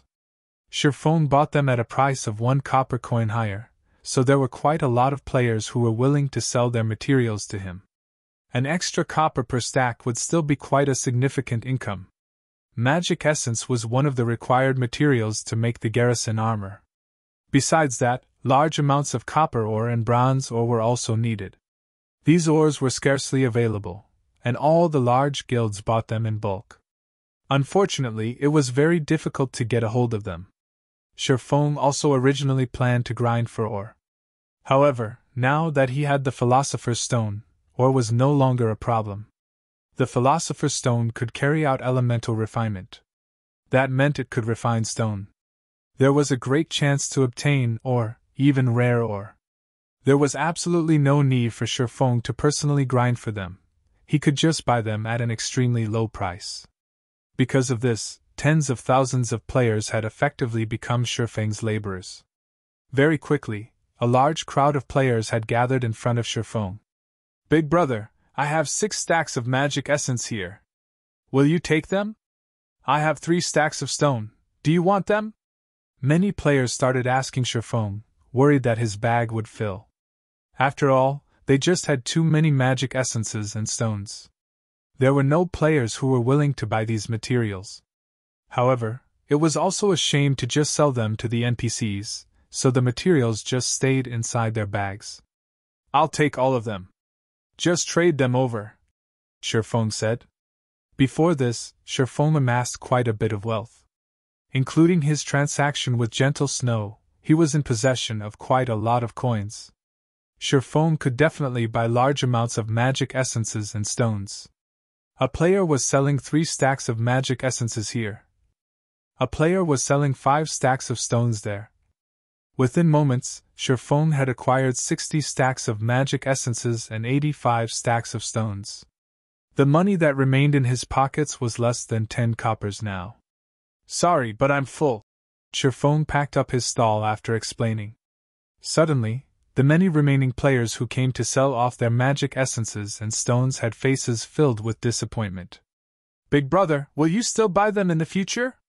a player asked. "I will. However, it will still be a period before I do buy them. You all can save them up for now," Sherfong resolutely said. The amount of magic essences and stones Sherfong just purchased was far from enough for him to become an advanced forging apprentice 3. After leaving the business street, Sherfong arrived at the Forging Association. He paid 5 coppers to rent a basic forging room for 1 hour. Inside the basic forging room, all the equipment needed for forging was provided. Players did not need to buy their own equipment. The intermediate ranked forging room was a lot better. It could increase the success rate of forging by 3%. However, it costs 1 silver per hour to use that room. As for advanced forging rooms, those were not available in small towns. They were only available in cities. However, their prices were extremely staggering. Chapter 42 Elemental Refinement. Chapter 42 Elemental Refinement. Forging Association, inside a forging room. Sherfong took out a stack of stone, placing it on the table. A stack of stone had 100 pieces in total. They immediately filled up the round table. Some even fell to the ground. "Time to see how good you actually are." Sherfong smiled as he retrieved the crimson-red Philosopher's Stone. If the Philosopher's Stone were seen by someone else, the consequences Sherfong would face would be immense. Hence, Sherfong rented a forging room. Without his permission, nobody could enter the room. Sherfong took a piece of stone from the table and used the Philosopher's Stone on it. "System, do you wish to use the Philosopher's Stone for elemental refinement?" Sherfong immediately chose yes. Following which, the Philosopher's Stone started emitting a faint red glow. A mysterious power flowed into the stone. Pun! The stone the size of a fist suddenly turned into yellow sand, scattering to the ground. The result was a failure. However, Sherfong revealed a calm smile at the result. It did not perturb him in the slightest. Afterward, he picked up another stone and tried again. Ore was very precious. A normal copper or sold for 2 coppers. They were only worth 1 copper coin if sold to an NPC. A stack of 100 copper ore could be sold for 200 copper coins to guilds, and they would still fight over them. Compared to a stack of stone, which only sold for 10 copper coins, copper ore was just too expensive. Elemental refinement extracted the metal element out of the stone. However, some stones did not possess any metal element. So, it was only natural that they turned to sand. Such failures were just too common. Pung. Pung. Pung. There was still no ore after 10 consecutive tries. Shifeng started becoming depressed. The success rate was just too low. Shifeng even started to suspect that these stones were picked from a desert to result in all the yellow sand. Relax, relax. There are still many stones left. Shifeng sucked in a deep breath, reassuring himself. He picked up another piece of stone, trying elemental refinement once more. Pun! This time, the stones still scattered into a pile of sand. However, in the middle of the yellow grains, there was a piece of metal that had a purplish-red luster. It was copper ore again. With the first piece of copper ore in his hands, Shifeng let out a relaxed breath. His hands started moving at a faster pace. All the stones above the stone table turned into yellow sand within moments. The stack of stones had yielded a total of 23 pieces of copper ore and 2 pieces of bronze ore. Again, compared to copper ore, the price of bronze ore was 3 times that of copper ore. They were worth 3 copper coins when sold to NPCs. Due to the rarity of bronze ore, players would buy them at 7 copper coins apiece. Seeing the ores on the table, Shifeng felt the Philosopher's Stone was truly a gold mine. Even if the Philosopher's Stone was currently damaged, it was still out of the ordinary. It was no wonder why many kingdoms were willing to muster up their armies and fight for the Philosopher's Stone. Having the Philosopher's Stone in hand was the equivalent of having a wealthy treasury. At that time, a kingdom would find it hard not to become prosperous. Shifeng kept the ores on the table and brought out another stack of stones. Stack after stack of stones disappeared, whereas the amount of yellow sand had piled up into a small hill. Fortunately, the forging room could be cleaned of rubbish with just a click of a button. After pushing the clean button, the small hill of yellow sand vanished from sight. After spending an hour's time, Shifeng had refined 40 stacks of stones. He had obtained a little over 7 stacks of copper ore and a little over 1 stack of bronze ore. They would be worth over 20 silver coins if Shifeng sold them. Meanwhile, the cost of obtaining these ores were only 4 silver coins. The difference was 5 times the price. It was an absolute profit. Most importantly, ores dropped in very small numbers, so it was impossible to buy them in bulk. Shifeng received a system notification the moment he had left the forging room. System: the violent bear armor you placed at the auction house has been sold. After deducting the procedural fees, 31 silvers 53 coppers have been placed in your bag. System: the dark star boots you placed at the auction house has been sold. After deducting the procedural fees, 3 silvers 21 coppers have been placed in your bag. A series of notifications from the auction house had caused Shifeng's lips into a smile. As expected, the greater the competition, the higher the price would go. Shifeng was very satisfied with the amount the items sold for.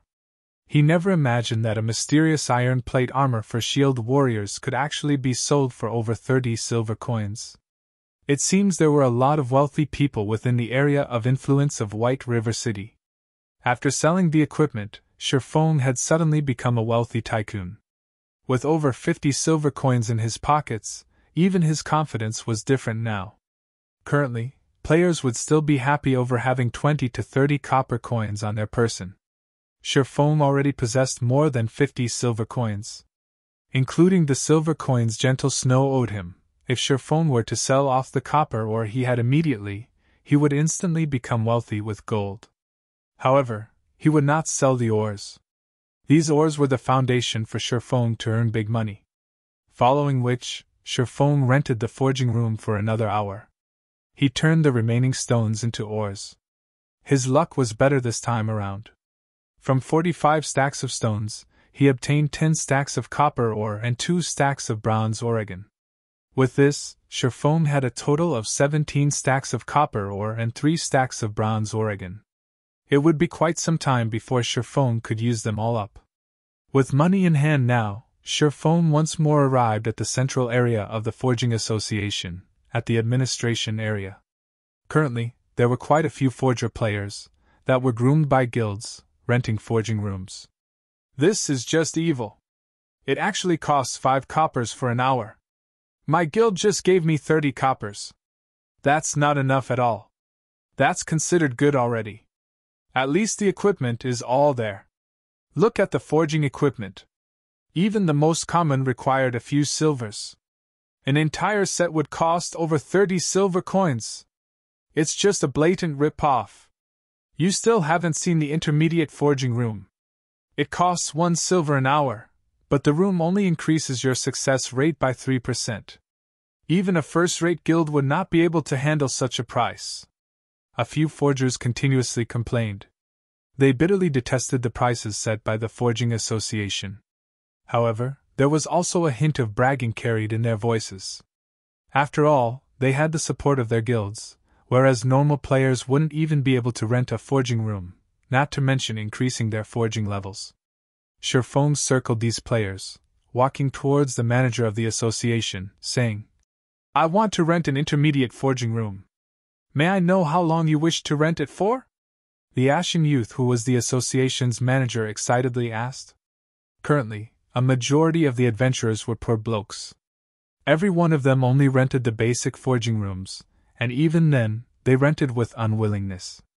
So, a great change occurred to the manager's servicing attitude when he was able to see a rich adventurer like Sherfong. Looking at the time, it was currently morning in the real world. When using the virtual gaming helmet, a person could not stay within God's domain for too long. 2 hours then, Sherfong said after some thought. All right, here is your key. That will be a total of 2 silver coins. The manager handed the key over to Sherfong, smiling. Sherfong took out 2 shiny silver coins, placing them on the table and turning around to leave. The players who had previously been discussing the deviousness of the Forging Association were all dumbstruck. They even thought they were hallucinating. However, there were indeed silver coins on the table, and not the scarlet-yellow copper coins. Crap, a tycoon! A male elementalist said in envy. Brother Tycoon, little sister knows how to warm beds. Another pretty and flirtatious female player winked at Sherfong, flattering him. Isn't it just some dirty money? I will definitely become an intermediate forging apprentice a step ahead of him. A male priest said in a sour tone, even though he knew it to be impossible. The facilities of the intermediate forging room were much better than the basic one. On the surface, the room itself only increased the success rate of forging by 3%. However, including the facilities that came with the room, the success rate was increased by at least 5%. To a forger, a difference of 5% success rate was like the difference between heaven and earth. Chapter 43 Book of Forging. Chapter 43 Book of Forging. Sherfong took the key to the intermediate forging room and went up the 2nd floor, ignoring the flirting young lady. The 1st floor of the Forging Association only had basic forging rooms, whereas intermediate forging rooms were located on the 2nd floor. When compared to the 1st floor, there were far fewer people on the 2nd floor. There were only NPCs walking around. Players would not come to this place at all. Also, there were only 20 intermediate forging rooms, unlike the basic rooms, which numbered at 50. Sherfong entered the intermediate forging room. The room was much larger and refined. The facilities available were also better than the basic room, especially the hammer and flame. These 2 items were not simple at all. Sherfong held up the silvery white hammer that was placed on the iron-woven felt. 100 Refinement Hammer, bronze rank. Forging items. When forging, the success rate is increased by 3%. Requirements, Strength 4. Just this 100 Refinement Hammer alone was hard to obtain by players. The best hammers NPCs sold were common hammers. Those hammers did not increase the success rate of forging. As for stealing this 100 Refinement Hammer, it was an impossible task. Items that belonged to the forging room could not be taken away by players. The flame here was extraordinary as well. Instead of the usual scarlet-yellow color, the flame here burned with a scarlet-green color. It was not a common flame, but a mysterious flame. Sherfong took a look at its description. Scarlet Devil Flame, Tier 1 Mysterious Flame. Special item, possesses extremely high temperatures. Items smelted with the flame will have higher purity. When refining potions or forging items, there will be a definite increase in success rates. Mysterious flames were rare and powerful flames. These flames had varying strength, and they could be categorized into 9 tiers. The first tier was the weakest, whereas the 9th tier was the strongest. However, even a first-tier mysterious flame was not something that could be easily obtained by players. Due to the mysterious flame's rarity, its price within God's domain was extremely high. Including the fact that both potion making and forging required mysterious flames, the prices of mysterious flames had become even more shocking. There was once a Tier 4 flame that caused tens of first-rate guilds to fight over it. After the death of millions of players, the flame finally ended up in the hands of the world dominators. Not long after, a master potion maker in world dominators rose to become a grand master potion maker, increasing the influence of the world dominators by a large leap. Sherfong had a great yearning within him when he looked at the burning mysterious flame. It was the thirst of a forger. Just when Sherfong was in deep thought, he suddenly recalled a matter. On the 2nd month of God's domain's operation, the third-rate guild, Glorious Light, had discovered a Tier 2 mysterious flame, Ice Blue Devil Flame. The flame was found in the 100 Ghosts Forest, and its discovery induced great envy into the other guilds. At that time, there were a lot of lifestyle players who had applied to join Glorious Light, allowing the guild's power to abruptly increase and becoming the tyrant of a small city. However, there were also many guilds who gathered information in secret, wanting to obtain a mysterious flame for themselves. Naturally, Shadow was no exception to this. Shadow had discovered the location and method of obtainment of the mysterious flame from Glorious Light's inner circle. Unfortunately, such mysterious flames only appeared once, never appearing again after they were gone. This discovery caused many guilds to waste their efforts. As he was thinking about the Ice Blue Devil Flame, Sherfong suddenly started having intentions towards this mysterious flame. If he could make it his own, it would definitely be of great help to him in the future when he started his own guild. Moreover, the flame would be of great help in pushing Sherfong to become a true forger. However, Sherfong still needed to hash out a proper plan to obtain the Ice Blue Devil Flame. He needed to prepare many things before he could obtain the flame. Following which, Sherfong took out the Garrison armor's forging design. Without wasting time, he immediately chose to learn it. System: you have learned how to forge the Garrison armor. Afterward, Sherfong placed all the needed materials onto the stone table. Then, he took out the immensely precious book of forging and started to forge. Sherfong was a basic forging apprentice. His success rate for forging a level 0 common equipment did not exceed 20%, and after a successful forging, there was a 40% chance for him to obtain 1 proficiency point. If Sherfong were to forge the Garrison armor, a level 3 bronze equipment, his chance of success would not exceed 5%. Successfully forging a piece of bronze equipment would bring an additional bonus, which was a 100% chance to obtain 2 proficiency points. However, 1,000 proficiency points were needed to become an intermediate forging apprentice. Obtaining such a large amount of points required equally large funding to support it. There was no way for a lifestyle player to support such a large sum of money by themselves. The forgers and guilds all started out by forging common equipment. There was not a single guild who would allow these lifestyle players to forge bronze equipment right off the bat. To begin with, they didn't even possess a forging design for bronze equipment, and even if they did, they wouldn't carry out such an action. The success rate of a basic forging apprentice was just too low, and the materials needed were just too expensive. A single failure would cost 1 silver coin or more. It was a loss that not even guilds could handle. Moreover, they couldn't even collect that many materials to make the equipment. However, Sherfong did not have such worries. He had the Philosopher's Stone, so he did not lack in resources. Furthermore, the materials needed to make the Garrison armor were cheaply priced. It only required 5 bottles of magic essences, 5 pieces of bronze ore, and 20 pieces of copper Oregon. The cost of making the Garrison armor was only 80 copper coins. When compared to the cost of making other bronze equipment, it was at least 20 coppers cheaper. The Garrison armor also had very good attributes, so it was extremely welcomed.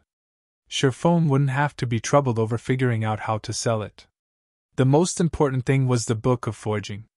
The Book of Forging could increase the success rate of forging common equipment by 70%, bronze equipment by 50%, mysterious iron equipment by 30%, secret silver equipment by 20%, fine gold equipment by 10%, dark gold equipment by 5%, and epic equipment by 1%. With such attributes, the Book of Forging could allow a player to become a master forger easily and unimpeded. Basic forging apprentices originally had a 20% success rate at forging common equipment. Including the 70% from the book, the success rate would become 90%. Further including the facilities of the intermediate forging room and removing the possibilities of mistakes, the success rate of making common equipment was 99% or higher. Unless the player was a pig too, failure was impossible. The Book of Forging's frightening abilities could clearly be seen from this. As for the Garrison armor, Sherfone had a 5% success rate for making it. Including the 50% from the book, the 3% from the room's facilities, and also the effects of the mysterious flame, Sherfone now had a 60% success rate for making the Garrison armor. Not to mention bronze equipment, even if common equipment had a 60% success rate, it would still drive forger players mad. Such a high percentage for success was something unimaginable to forgers. Following which, Sherfone started slowly making the Garrison armor according to the forging design's requirements. He first smelted the copper and bronze ore in the fire.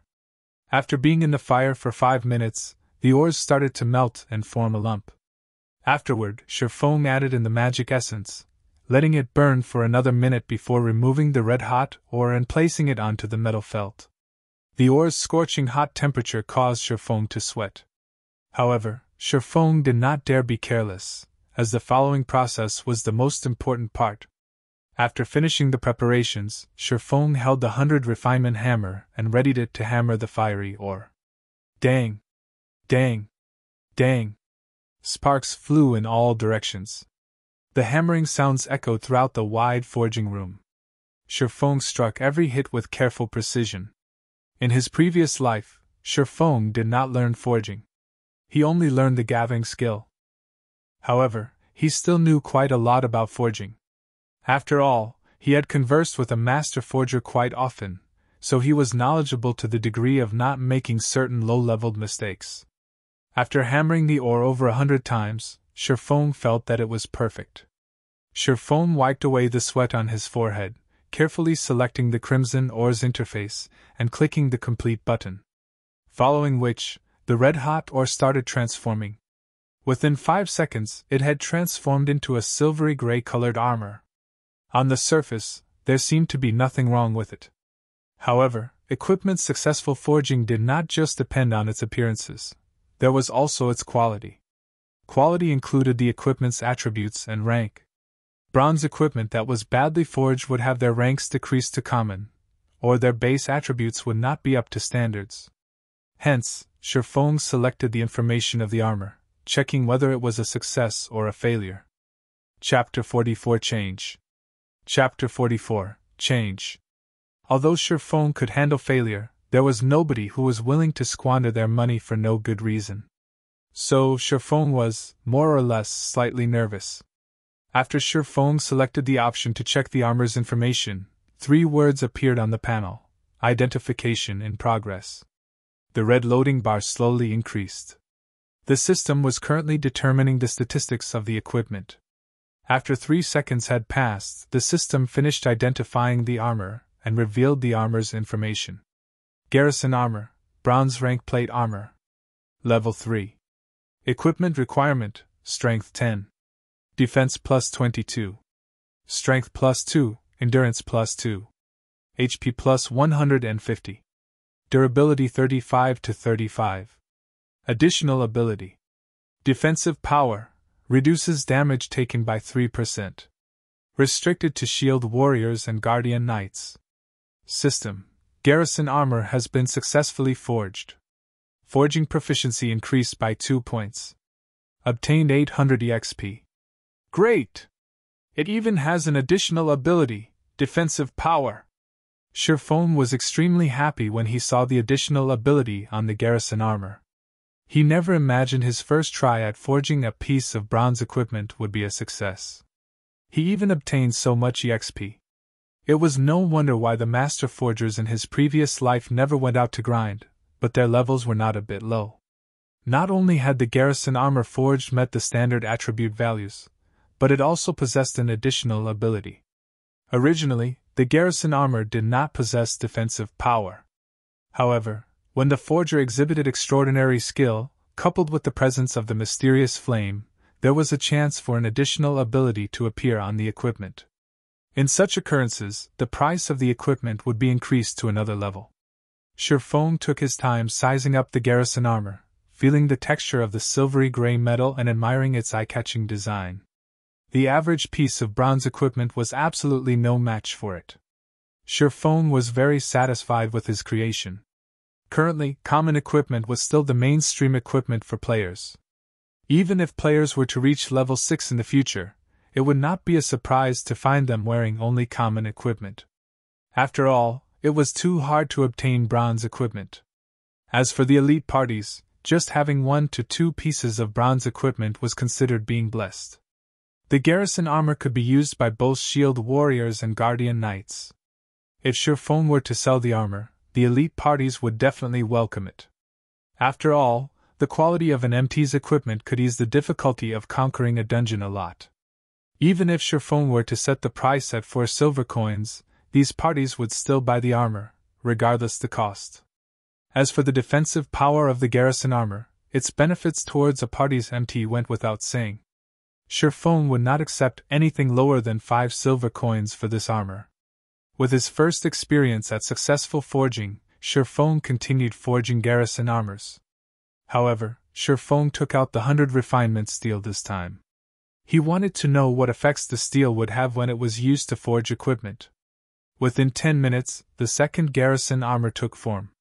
However, the color on this Garrison armor was different than the previous one. Instead of having a silvery gray color, it was pitch black now. After going through 3 seconds of identification, the system displayed the statistics to Shirfone. Garrison heavy armor, bronze rank plate armor. Level 3. Equipment requirement, strength 14. Defense plus 25. Strength plus 2, endurance plus 4.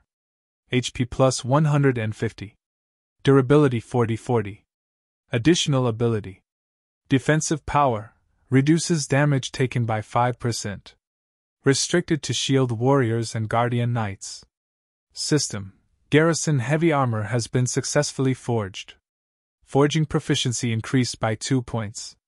Obtained 1000 EXP. System.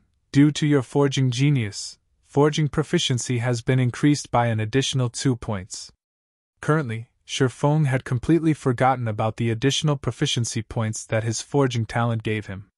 Instead, his eyes were fixated on the Garrison heavy armor.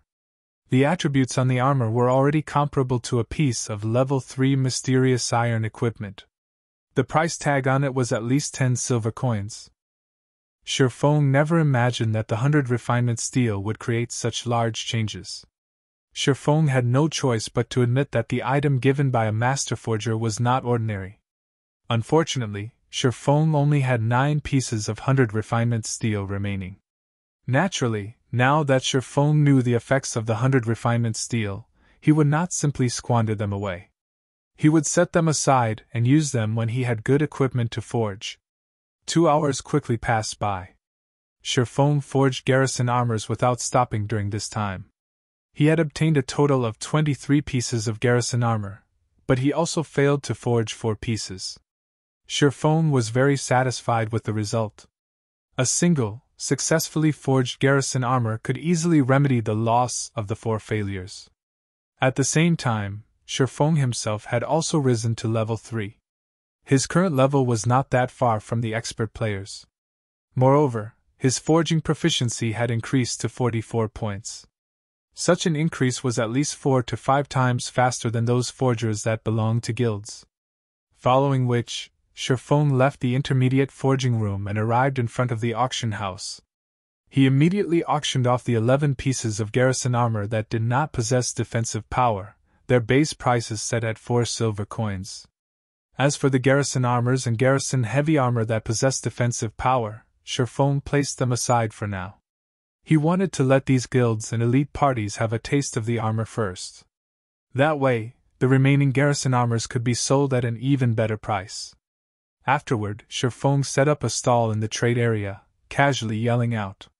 Following which, many players ran over to Sherfong, selling their stones and magic essences to him. After purchasing the materials for half an hour, Sherfong took a look at the time. It was near nightfall in God's domain. The monsters at night became much more powerful, and killing them became much more difficult. This period was not suited for leveling, and Sherfong should rest as well.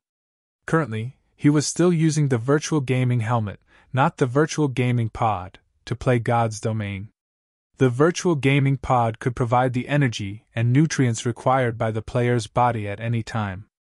It could also stimulate the body's muscles, preventing the body from weakening due to playing God's domain for long periods. Sherfeng's finger tapped and clicked, calling out the system interface and choosing to log off. Currently, within the cramped rented apartment, the sunlight had long since seeped through the windows and scattered throughout the room.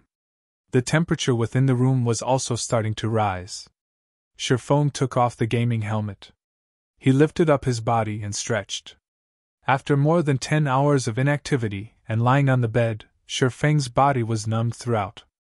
He needed to move around before he could return to normal. Sherfong started doing push-ups, sit-ups, and other forms of basic training.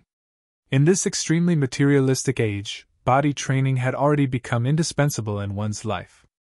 After tens of years of constant research, scientists have managed to obtain a huge breakthrough in strengthening the human body and prolonging its lifespan.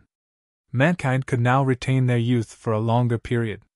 The breakthrough also increased the average lifespan of a person to 100 years old. At the same time, scientists had pointed out the necessity of working out the body. Henceforth, the age of exercise had arrived. In current times, sports tournaments and fighting competitions were the attention of the public eye. Just in the university alone, there were already plenty of sports societies and martial arts societies, and they were very welcomed by the students. In the current society, those who did not possess a trick up their sleeves would be looked down upon. On the other hand, those celebrity athletes and martial arts experts were absolutely revered.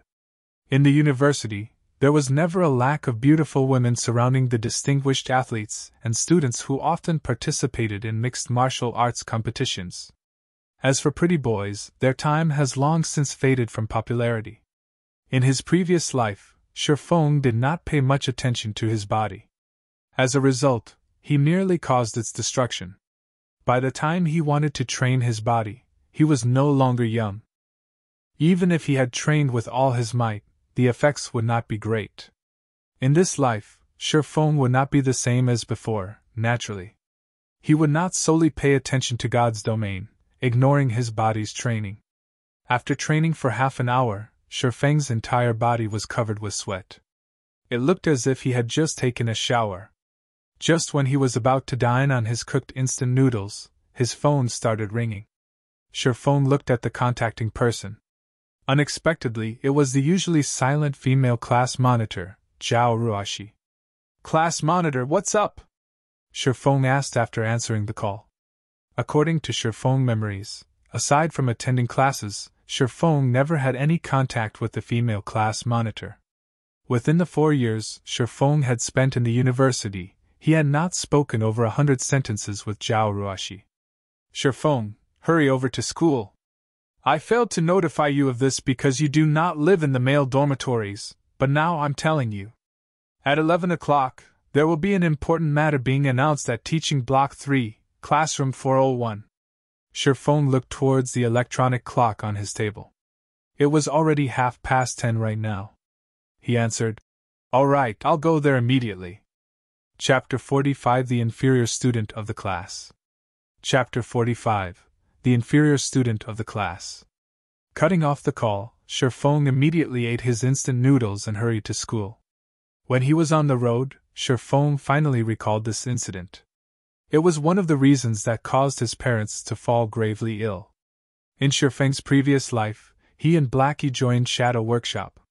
When Zhao Ruoshi called him to go to the school, he chose to continue playing God's Domain instead of going. He joined Shadow Workshop after much trouble. If he wanted to rise in position within Shadow, he needed to have a good performance. How could he have the time to care about small matters that happened in the classroom? As a result, his university recommendation became non-existent. Although it was just a recommendation, it could allow students to find better jobs. The stress levels of the current society were extremely powerful, and jobs were not easy to find.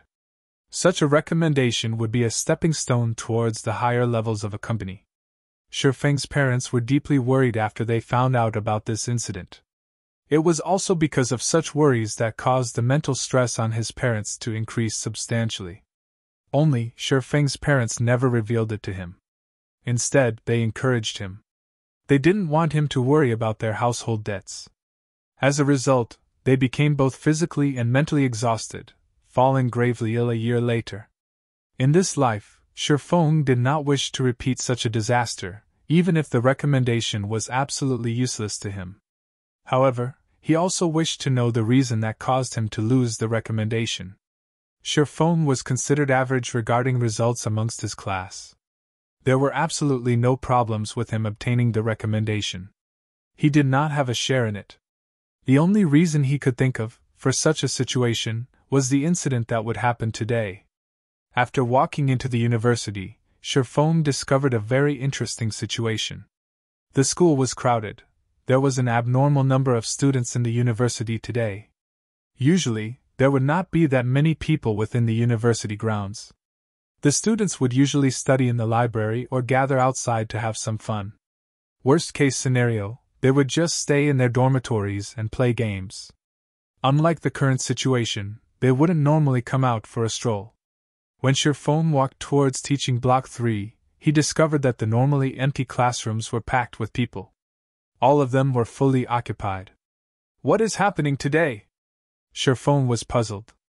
The moment Shifeng entered classroom 401, he could feel the air in the room was slightly odd. His classmates all shifted their gaze towards him, their expressions filled with astonishment.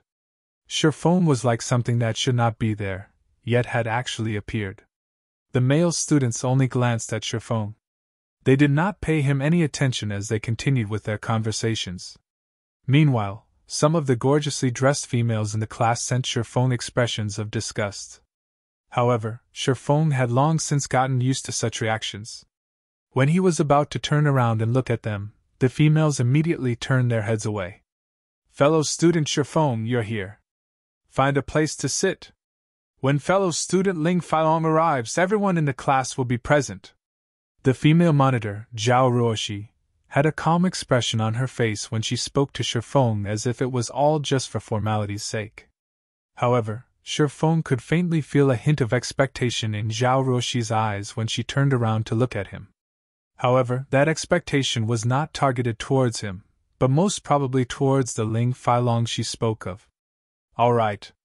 Shifeng nodded his head, simply choosing a corner to sit down in. As for sitting and starting a conversation with the other male classmates, Shifeng could tell it would be impossible just by looking at their expressions. In regards to such a situation, Shifeng could only let loose a bitter smile.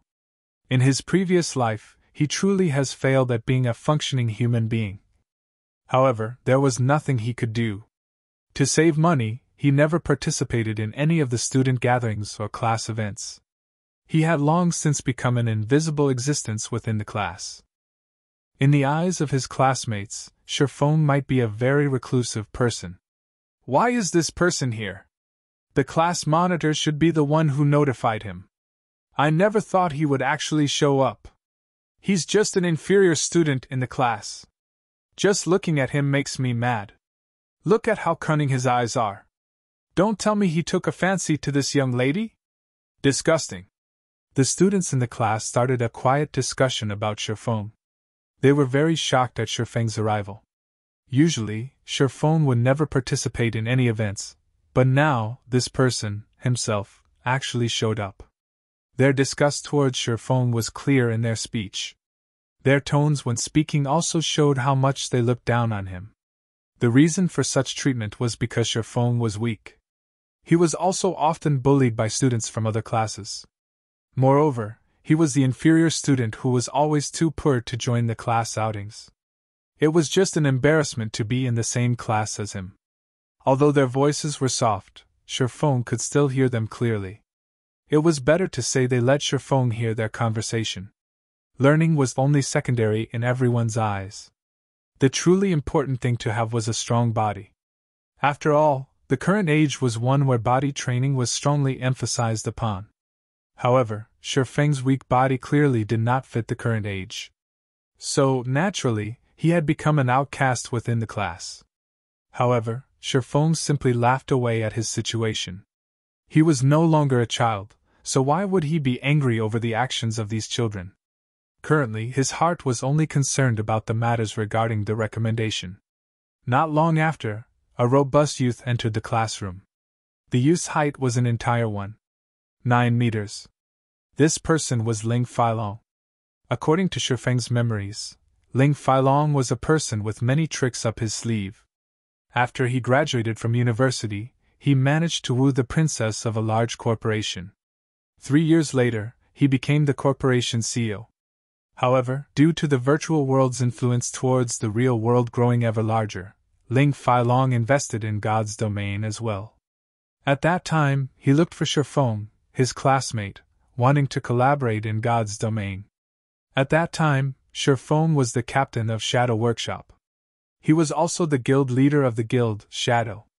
Shadow was barely considered a second-rate guild during those times. However, it still had control over a large city with a population of 500,000 people. Considering they were once classmates, Shifeng agreed to Ling Failong's proposal. Afterward, although Shadow earned quite a lot of money from the collaboration, Ling Failong earned even more. At the same time, Ling Failong groomed several powerful subordinates. Then, he somehow managed to gain the favor of a first-rate guild, abandoning Shadow. Everyone watched as Ling Failong entered the classroom. The male students all stood up, displaying their respect towards him. On the other hand, the gorgeous female students from before sent meaningful gazes towards Ling Failong. Even Zhao Ruoshi had some changes to her calm expression. Shifeng had plenty of experience with women in his previous life, so he could tell Zhao Ruoshi was somewhat interested in Ling Failong. What kind of situation was this? Shifeng could not make heads of the current situation. It would be fine if it were just the other students, but Zhao Ruoshi was the class flower. She had a calm personality, an oval face, a graceful body, and even her family background were good. Normally, male students from other classes could be seen chasing after her. However, none of them ever entered her eyes. So, why did she take a fancy upon Ling Failong? Was Ling Failong fated to become a protagonist in life, a person who was loved and welcomed by all? Everyone sit down. Like a leader, Ling Failong naturally walked up to the lectern. He gratefully said, "Thank you for coming to congratulate me. I would not be here today were it not for all of your support. Brother Failong, you are too humble. More than 5,000 people entered the school's fighting competition, yet you've managed to enter the top 10. You are the pride of our class. You now have the rights to enter Jinhai City's fighting competition without going through the pre-selections. This feat is not achievable by the average person. You mustn't forget about us once you've become a martial arts master in the future." "That's right, Brother Failong. We're looking forward to you becoming the champion." The students in the class gave their congratulations one after the other. Some of the female students even thought of throwing themselves at Ling Failong. However, Shifeng was an exception. He was truly dumbfounded. Originally, he thought a huge incident occurred, but it was just the school's fighting competition having just ended. They were only here to congratulate Ling Failong for being able to enter the city's fighting competition. If it was before, Shifeng might have envied Ling Failong. After all, there were just too many people who liked fighting competitions. Those who were able to participate in the city's fighting competition were much more appreciated than some big celebrity. This was due to the difficulty of entering the fighting competition. There was a strict selection system, and it was considered good to have 3 to 4 people selected out of 10,000. If these selected participants performed well, they might even get a contract to become the spokesperson for a large enterprise. With all the celebrity advertisements that would be offered, it wouldn't be difficult to amass wealth. Their futures would have boundless prospects. However, along with the rise in popularity of God's domain, people became even more addicted to fighting battles and wars in the game. After all, being able to personally experience the fight was still the best experience. The lack of danger of fighting in the game only made it even more exciting. As a result, many experts became idols of the players in God's domain. Chapter 46 Meeting an Acquaintance. Chapter 46 Meeting an Acquaintance. As everyone was giving their congratulations to Ling Failong, the person, himself, had his eyes swept over to a corner of the room, the corner where Shifeng sat. His eyes held a hint of dissatisfaction when he looked at Shifeng. He was the pride of the class and, even more so, a future celebrity. Yet, an inferior student like Shifeng actually did not intend to flatter him. After a round of flattery, Ling Failong allowed the students to return to their seats. I thank everyone for your support. Please quiet down for a moment. I am here today because I have a matter that I wish to discuss, Ling Failong said. Hearing Ling Failong's announcement, everyone listened attentively. Only Shifeng remained uninterested towards Ling Failong's matter. However, Shifeng could not help but pay attention after hearing Ling Failong speak. It's something related to the school's recommendation, Ling Failong calmly said. Everyone knows how I am obsessed with fighting. However, my grades at school aren't that good, so it has caused some problems with my recommendation. So, I wish for someone here to give up a spot. The school has already agreed to this, so I am here to discuss this matter with everyone else. Brother Long, this is only a trivial matter. It is only a recommendation. As the pride of the class, as long as Brother Long requests it, there will definitely be someone in the class willing to give up their spot, a bootlicking male student said. Although everyone in the class agreed to this person's words, there was nobody who willingly stood up to give away their recommendation. In the end, finding a job was just too hard. The recommendation was much more valued than a person's educational background when working inside a big company. If they were to give up their recommendation, what would they do in the future?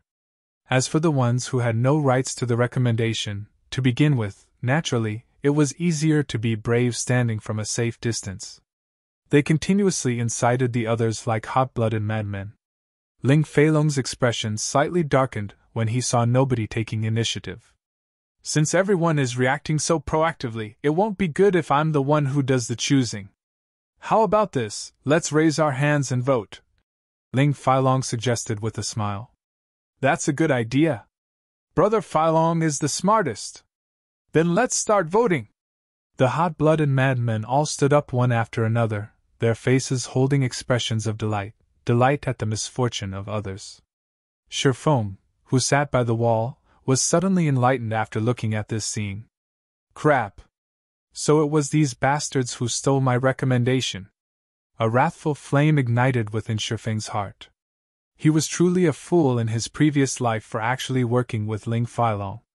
Not in this life, however. If Ling Failong wished to cause trouble for him in this life, he couldn't be blamed for reacting in kind.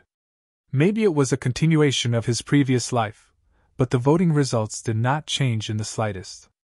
The students immediately sat Shifeng on the throne.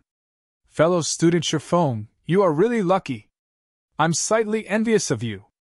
You'll get to have Brother Long cover for you from now on. You should be grateful to us. Everyone in the class started congratulating Shifeng as if Shifeng had just won a 5 million credit lottery. Fellow student, Shifeng, thank you truly. After school is over today, I invite you to come with me for a drink at the Maple Leaf Bar. Ling Failong smiled a hypocritical smile. He did not place Shifeng within his sights at all. There was not a hint of gratitude in his tone, only disdain. Following which, he turned to look at the other students, saying, Of course, everyone else is also invited. Let us enjoy ourselves today. Hold on a moment, Shifeng suddenly said. Suddenly, everyone in the class turned their sights towards Shifeng.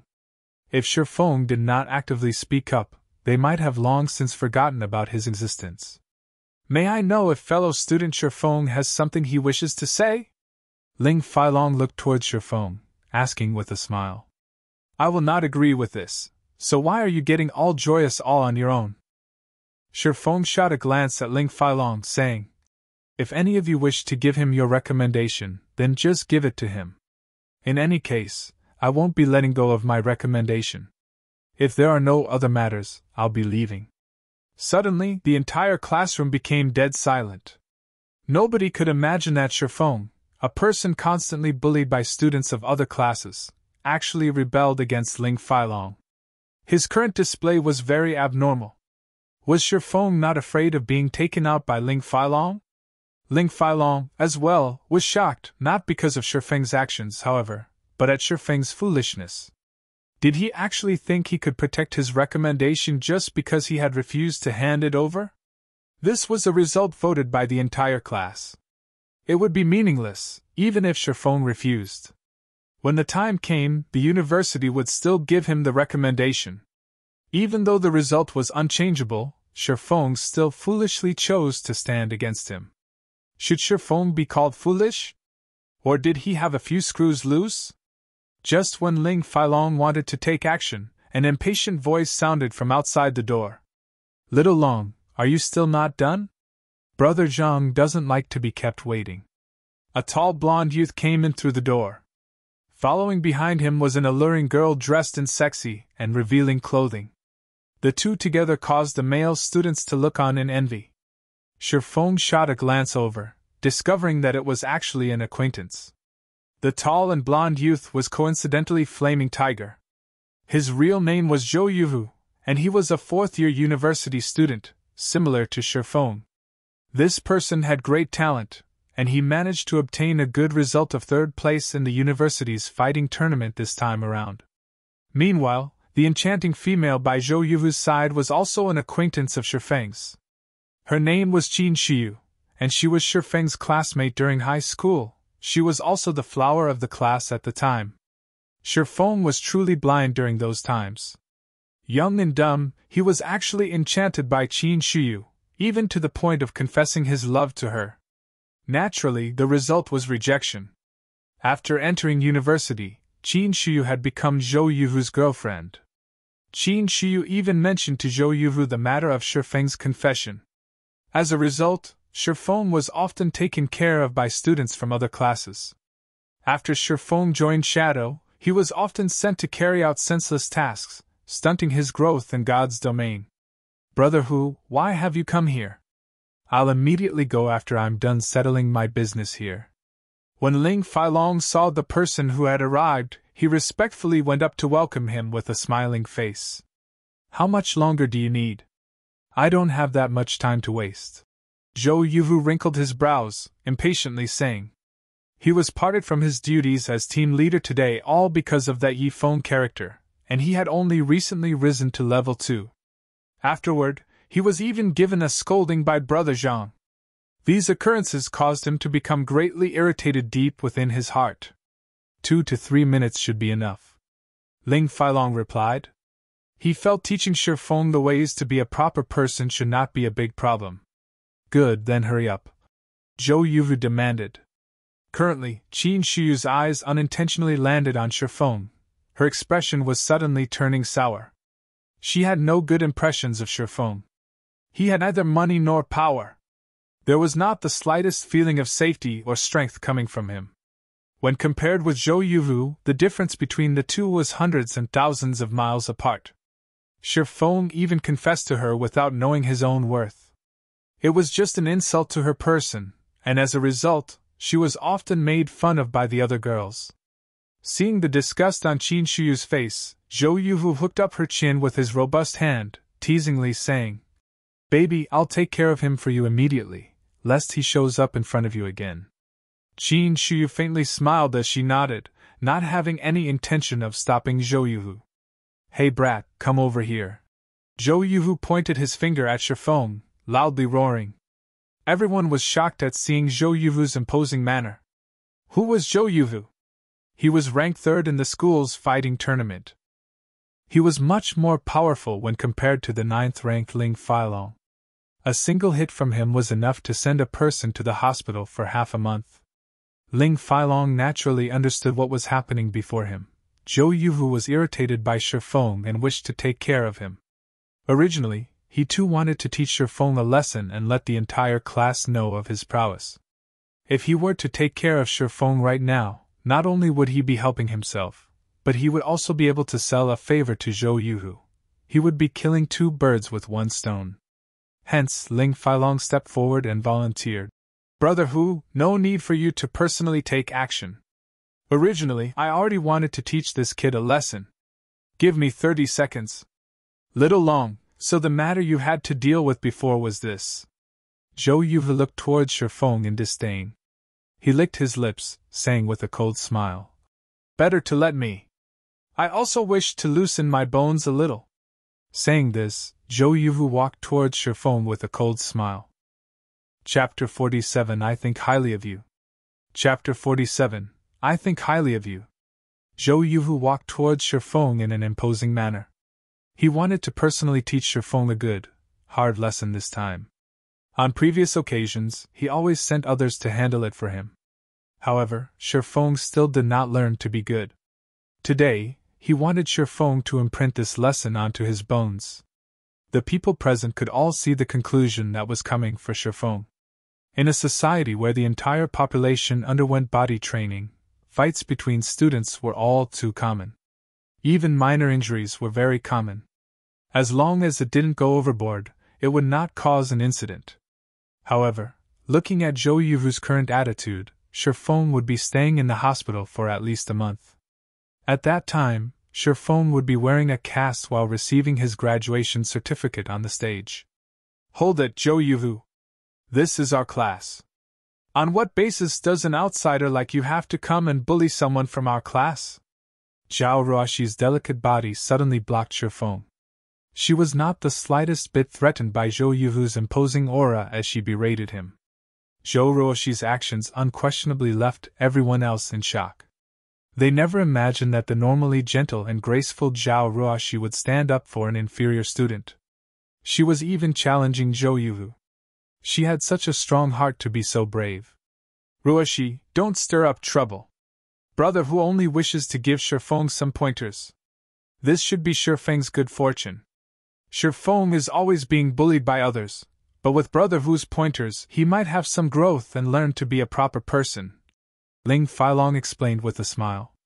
Due to Zhao Ruoxi's above-average appearance and attractive curves, he long since treated her as his personal property. Never would he have imagined that she would stand up for Shifeng. Suddenly, the rage towards Shifeng burned even greater in his heart. However, it would not be good for him to reveal that rage, so he simply tugged at Zhao Ruoxi's delicate hand. He wanted to pull her away, stopping her from being a hindrance. Fellow student Ling Failong, as the pride of the class, are you just going to watch as one of our classmates being bullied? Zhao Ruoxi shook off Ling Failong's hand, looking at him and asking angrily. She originally thought Ling Failong was in possession of a good personality. He also performed exceptionally in the fighting competition. So, she thought he was a good prospect. However, she didn't think that he was just a hypocrite. Ruoxi, how could you say such a thing about me? You are misunderstanding. It isn't my fault that Shifeng does not know how to be a proper person. Now that Brother Hu is going to teach him how to become one, it would be beneficial to him in the future. Ling Failong said with a righteous expression as if everything occurring was for Shifeng's own good. You! Zhao Ruoxi was greatly angered by Ling Failong. She promptly turned towards Shifeng, saying, Hurry up and leave. I'll hold him off. This little girl is interesting and very sexy. I like it.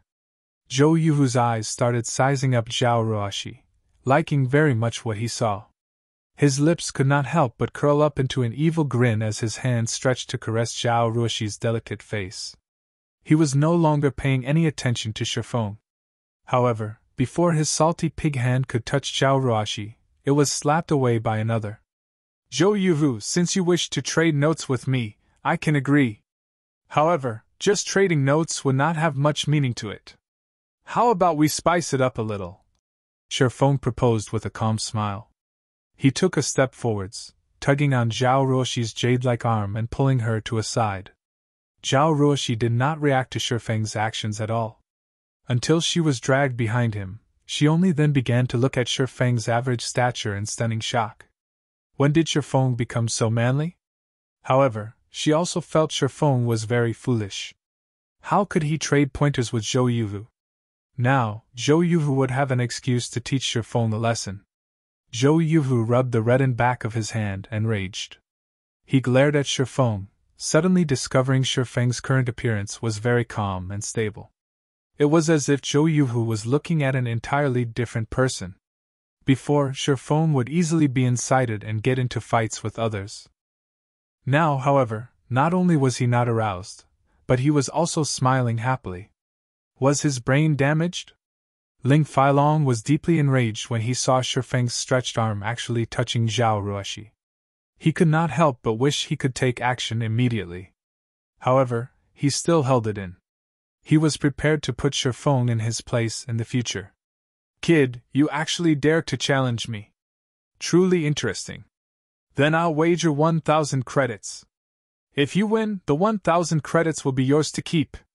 If you lose, then kneel and apologize to me, and also compensate me with 1,000 credits.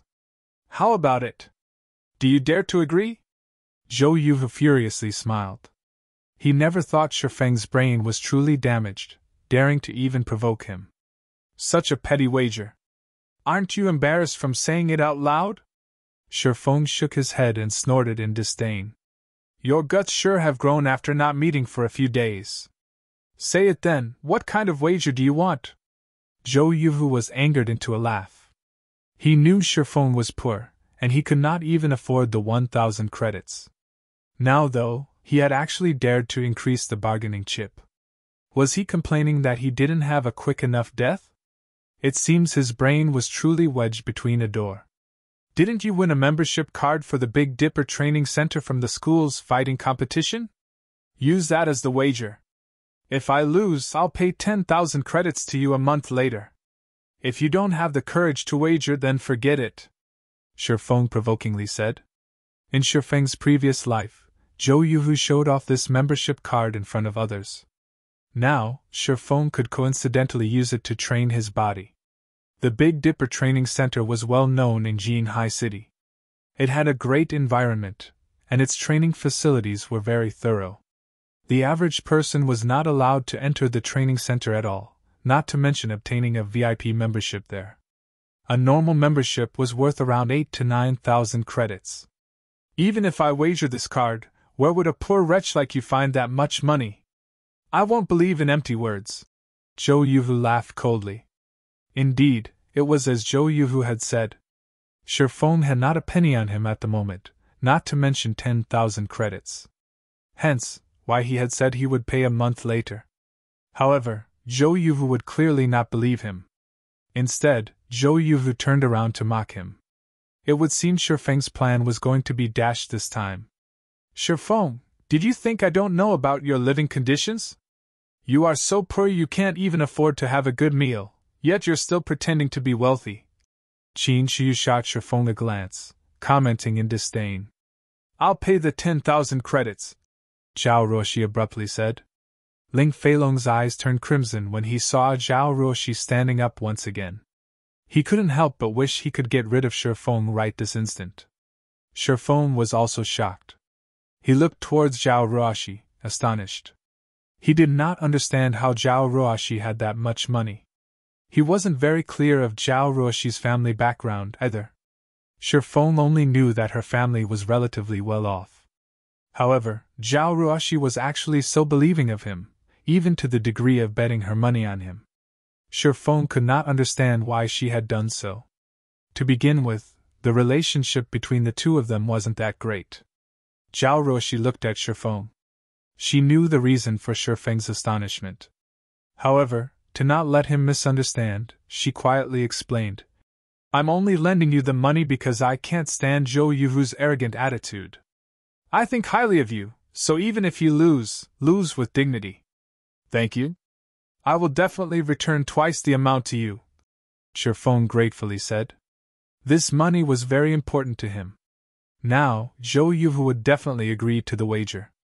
After Shifeng obtained the membership card, he would be able to regularly train his body. It was better to start training earlier, rather than later. The earlier Shifeng could train his body, the larger the benefit it would have to his future. Zhao Ruoxi had helped him greatly this time. When he started earning money in God's domain, paying Zhao Ruoxi an extra 10,000 would even be considered too little. However, Zhao Ruoxi did not take Shifeng's words seriously. She only nodded with a smile. She did not think that Shifeng could return her money, not to mention double the amount. Ha! Interesting. Then let's draw out the contract at the fighting arena. Zhou Yuhu licked his lips. He was even more interested in Zhao Ruoxi now. Although his luck in God's domain was bad today, his luck in real life was truly good. Not only had he found a good-looking girl, but he could also receive 10,000 credits for teaching Shifeng a lesson. It truly was a blessing in disguise. Following which, everyone arrived at the fighting arena built by the school. Shifeng and Zhou Yuhu signed a contract under the supervision of the central brain. Contracts acknowledged by the central brain were also recognized by the law. There was also a judge at the fighting arena. The judge was normally a teacher in the university who taught students how to fight. The judge also had good skills that would be used to promptly stop the fights to avoid any heavy injuries from occurring. The other students from the class stood below the fighting ring. They laughed at Shifeng's stupidity. Instead of being an invisible existence like usual, he actually went insane now. Not only did he oppose Ling Failong, but he also angered Zhou Yuhu, who was even more terrifying. After today, Shifeng might never live a peaceful life ever again. Qin Shi looked above the ring, at the calm and steady Shifeng. The feeling he gave people was completely different from before. He currently radiated an indescribable sense of security. She even felt Shifeng's scrawny body had grown larger. Qin Shi quickly shook her head, mockingly saying, "How strong could a weakling, who doesn't even know a single fighting technique, be? He even dares challenge Brother Hu now. He truly is reckless." Chapter 48 An Unequaled Fight. Chapter 48 An Unequaled Fight. None of the students below the ring had refuted Qin Shi's words. Instead, they felt her words made sense. No matter what was said, Zhou Yuhu was ranked third in the university's fighting tournament. He was also highly praised by several teachers who taught fighting. They predicted Zhou Yuhu would be able to create a reputation for himself in the upcoming city's fighting tournament, not to mention teaching the weak and scrawny Shifeng a lesson. It was like using a butcher's knife to kill a chicken. Even though he remains unyielding right now, I guess Shifeng will kneel and beg for mercy in a moment. Does that even need to be mentioned? Why don't you look at who Zhou Yuhu is? My guess is Shifeng will be lying on the floor within 10 seconds. The male students in the class started to laugh as they discussed Shifeng's end. What is wrong with you people? Is this how you treat a classmate of yours? Zhao Ruoxi asked, looking at her classmates with a furious expression. The students all turned silent. However, their eyes revealed a hint of disdain when they looked at Zhao Ruoxi. One of the gorgeously dressed girls in the class curled her lips in disdain, softly saying, "You just have somewhat good looks. If it wasn't for Brother Long, who do you think would listen to your words?" The other girls promptly nodded their heads. They were not taking their class monitor seriously at all. Although the female students spoke in soft tones, everyone present could hear them clearly. To the side, Ling Failong felt invigorated as he enjoyed listening to their words. Zhao Ruoxi turned her head away in a rage, no longer paying attention to these people. Ling Failong walked over to her and gently said, "Ruoxi, I know that you have no choice in this matter as the class monitor. However, Shifeng is the one finding trouble here, so you can't just blame everyone. Moreover, nobody believes Shifeng can win with that small body of his. You are literally throwing your money into the ocean.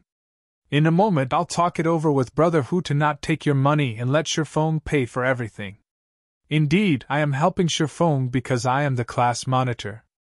However, regarding the matter with the money, I have never thought of asking for it back from him.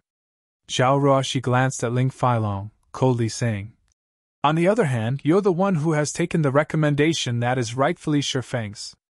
Instead of helping Shifeng now, you're here making cynical remarks. Aren't you afraid of people criticizing you behind your back? Also, how can this be considered trading pointers?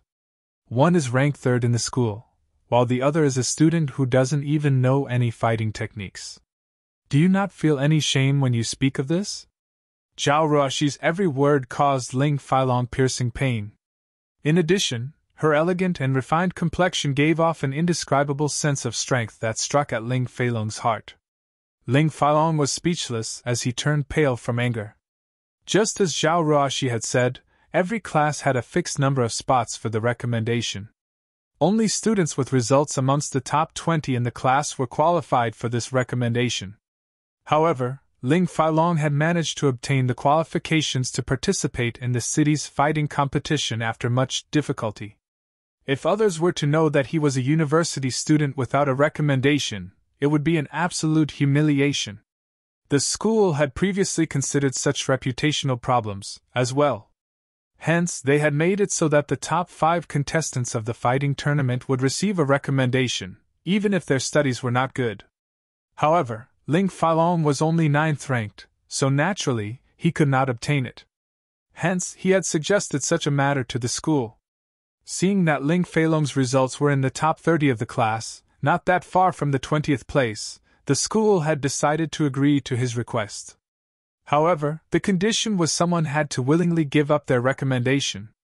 As for how he would get someone to give up their spot, that all depended on Ling Failong himself. Shifeng was just a weakling. Originally, Ling Failong had intended to utilize the collective intentions of the class, in addition to his own strength, to easily oppress Shifeng. Then, after giving Shifeng some benefits, this matter would be considered over. However, Shifeng's actions were completely different from what Ling Failong had imagined they would be. Shifeng had not taken him seriously in the slightest and had threatened him without hesitation. Now, he was even ridiculed by Zhao Ruoxi. Ling Failong's heart was currently filled with an inextinguishable wrath. Correct, this isn't an equal fight. However, can Shifeng blame others for being weak himself? Who was the one who agreed to this competition? Surely you can't blame me for this. Ling Failong looked at Zhao Ruoxi with blood-red eyes. If Zhao Ruoxi did not have a beautiful appearance and attractive body, he would have long since sent a slap flying over. However, he endured it. Using force was definitely not a smart move. Moreover, Zhao Ruoxi's family background was not simple at all. If he caused an incident now, his entire life would be over. Also, when Ling Failong thought about how he could toy with Zhao Ruoxi in the future, the rage in his heart calmed down slightly. Brat, after making me take such a loss, just you wait and see, Ling Failong glared at Shifeng, silently swearing. Above, in the fighting ring, Shifeng only smiled in disdain when he felt the hostility coming from Ling Failong. However, he had to agree to one of Ling Failong's words. This was indeed an uneven fight. In Shifeng's previous life, although his physique was not comparable to those first-rate fighters, he could still beat them into submission. The thing he relied on to win was the life-or-death battles in God's domain. What was a 100-battle hero? After living through 100 wars, it would be hard not to become an expert hero. It was the same with many martial artists. Their training usually involved pushing themselves to the edge, using the feeling of having their lives hanging by a thread to train and improve themselves. However, such a method was too dangerous. The average person would definitely not do such a thing. It was extremely easy to go overboard and lose their lives. After Shifeng went through extremely realistic life-or-death battles, the increase to his battle experience and techniques rapidly grew. His skills in battle even exceeded the national fighting competition standards by several levels. In 10 years' time, any reputable melee player in God's domain could easily defeat the current fighting champion of Jinhai City, not to mention Shifeng, who was once the captain of Shadow. In Shifeng's eyes, the university's fighting tournament was just like children playing house. Moreover, regarding physique, his current body exceeded his body 10 years later. Fighting would not be a problem, even if he had to face up to 5 or 6 Ling Feilongs. "Brat, you sure are carefree to be looking around. Watch how I'll fix you up," Zhou Yuhu said, rushing at Shifeng. He immediately sent a slap towards Shifeng's face, intending to humiliate him first. Naturally, Shifeng could easily see through such an action. However, Shifeng stood unmoving even though he was facing off against someone much stronger than he was. Shifeng sent out a casual punch towards Zhou Yuhu's face, completely ignoring Zhou Yuhu's slap. Zhou Yuhu never imagined that Shifeng's fist would have such precision, aiming directly at his face. Instinctively, Zhou Yuhu had used his hands to block off this fist. Shifeng's lips curled upwards when he saw Zhou Yuhu's actions. With lightning speed, Shifeng's hand chopped towards Zhou Yuhu's neck. Zhou Yuhu failed to react in time as he received a chop to his neck. With the precision of a surgery blade, Shifeng's hand hacked at a major artery in Zhou Yuhu's neck. Suddenly, Zhou Yuhu felt his vision blurring. There was a sense of suffocating as Zhou Yuhu felt all his strength leaving his body. Shifeng did not give Zhou Yuhu time to catch his breath. Immediately, he sent another punch flying towards the side of Zhou Yuhu's abdomen. Zhou Yuhu wanted to block the attack, but his body refused to listen to his thoughts. He could only feel a stabbing pain in his intestines as a stream of yellowish liquid shot out from his mouth. Zhou Yuhu's vision became a blur. He could not cry out, even if he wanted to. Zhou Yuhu's body instinctively wished to fall, but Shifeng did not give him such a chance. Fist after fist landed on Zhou Yuhu's abdomen, followed by a few more landing on his ribs. After receiving a series of consecutive punches, the acidic juices in Zhou Yuhu's stomach had been completely drained out of his mouth. Then, his body fell to the ground like a dead dog. The entire arena suddenly became silent. Everything had happened all too quickly. It was so quick that not one person had even reacted. Only after Zhou Yuhu was laying on the ground did the judge of the match finally react. Immediately, he declared the end of the fight and Shifeng, the winner of it. At the same time, he hurriedly ran over to Zhou Yuhu's side to check on him. The judge truly could not imagine it. Zhou Yuhu, the third-ranking student in the university's fighting competition, was not even a match for such a weak-looking youth. By no means was Zhou Yuhu too weak. Instead, the weak-looking youth was just too strong. After watching several of Zhou Yuhu's matches, the judge knew that he was very strong. At the very least, it would not be easy for the judge to deal with him. After looking at Zhou Yuhu's injuries, the judge was dumbfounded. Shifeng's techniques were just too horrifying. Every one of his moves was perfectly measured, breaking only 2 to 3 of Zhou Yuhu's ribs, but not heavily injuring him. Zhou Yuhu only needed more than a month's time for his chest to heal up. Chapter 49 A New Light. Chapter 49 A New Light. Seeing Zhou Yuhu unmoving on the ground, it was clear he had lost consciousness. The teacher then reported that Zhou Yuhu had no major injuries, and he would wake up in a moment. However, his injuries still needed to be tended to. Also, he had to rest for more than a month. As for the city's fighting competition that would be held in 3 weeks, Zhou Yuhu could forget about joining. Everyone's sights shifted toward Shifeng.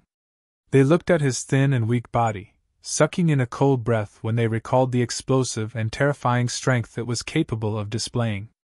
When they thought about the words they said to Shifeng before, cold sweat started pouring out from their backs without stop. Currently, the expression in the male students' eyes as they looked at Shifeng had completely changed. There was no longer any ridicule or contempt contained within them. Instead, there was a deep fear.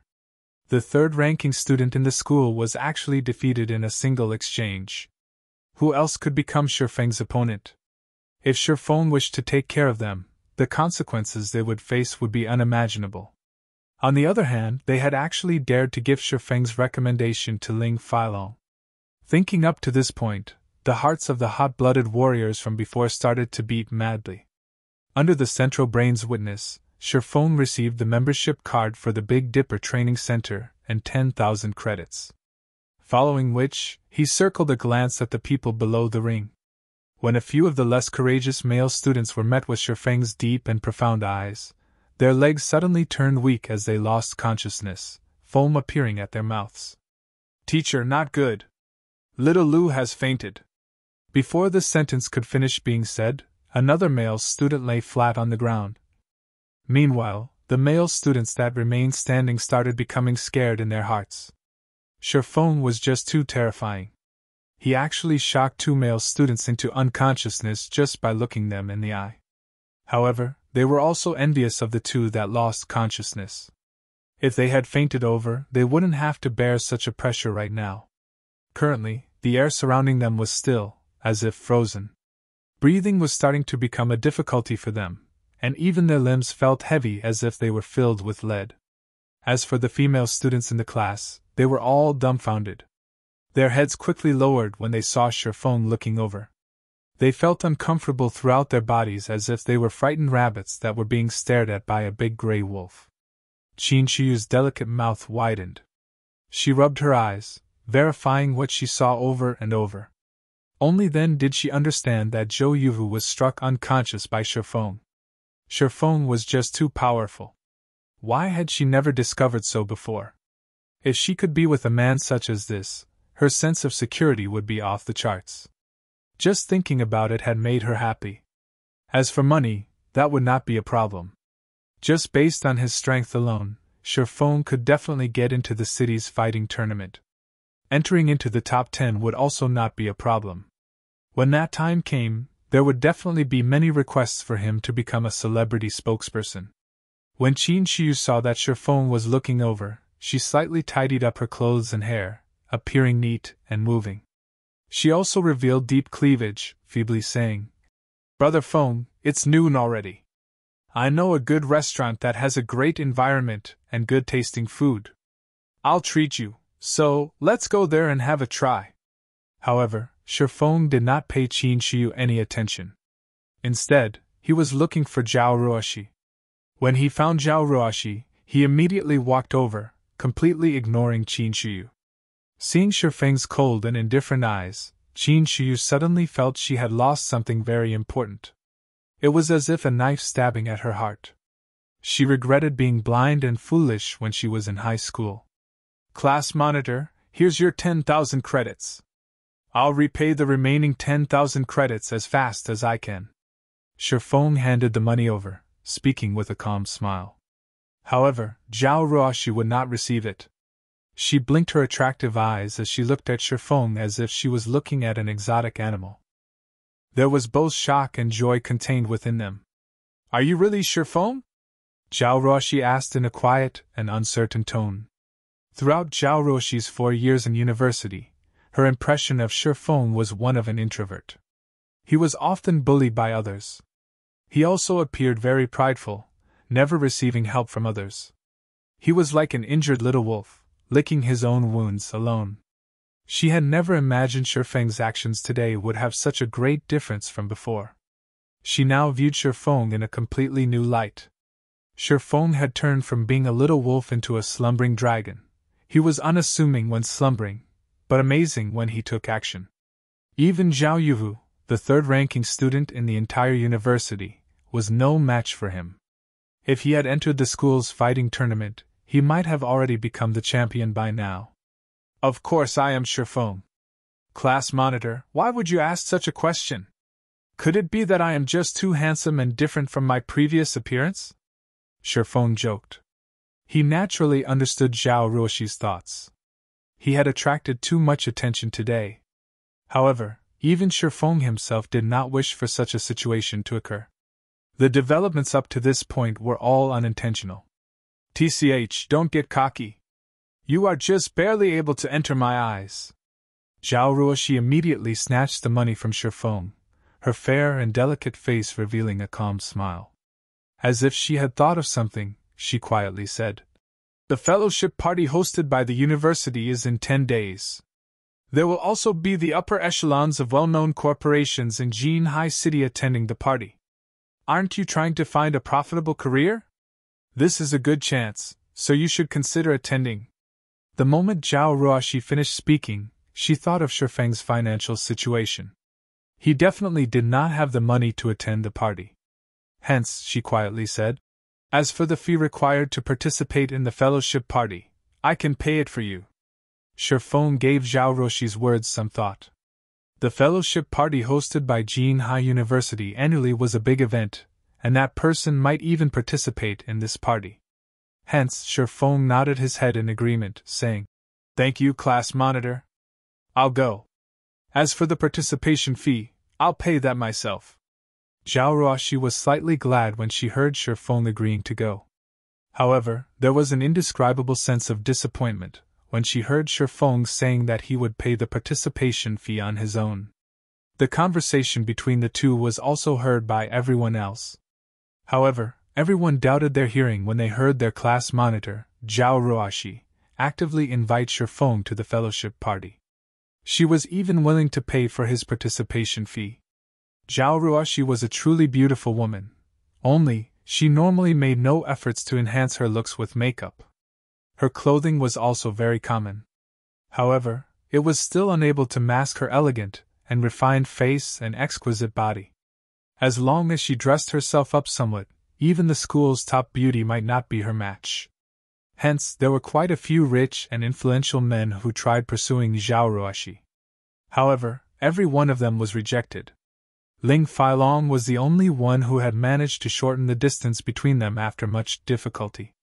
However, it was only to the degree of getting Zhao Ruoxi to treat him somewhat better. Zhao Ruoxi's pridefulness was clear to behold. Now, however, Zhao Ruoxi had actively invited Shifeng. It was an absolutely jaw-dropping scene. With such a beauty inviting them, who could refuse? However, Shifeng had tactfully rejected Zhao Ruoxi's kind intentions.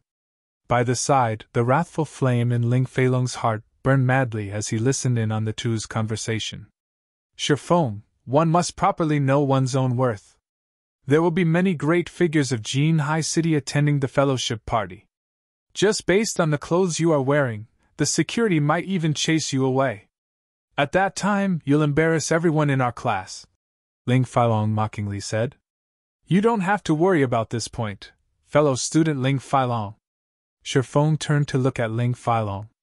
He pointed towards the ring, a cold glint flashing past his eyes as he coldly said, On the contrary, didn't you say you wanted to teach me how to become a proper person before? This place is the fighting arena, so why don't we exchange some pointers? Teach me how to become a proper person. Shifeng. You. Don't get ahead of yourself. I am only following the suggestion of the entire class. Ling Feilong stuttered as he looked at Shifeng with hesitant eyes. He suddenly felt chills throughout his body, inadvertently retreating a step back. Having him exchange pointers with Shifeng was just digging his own grave.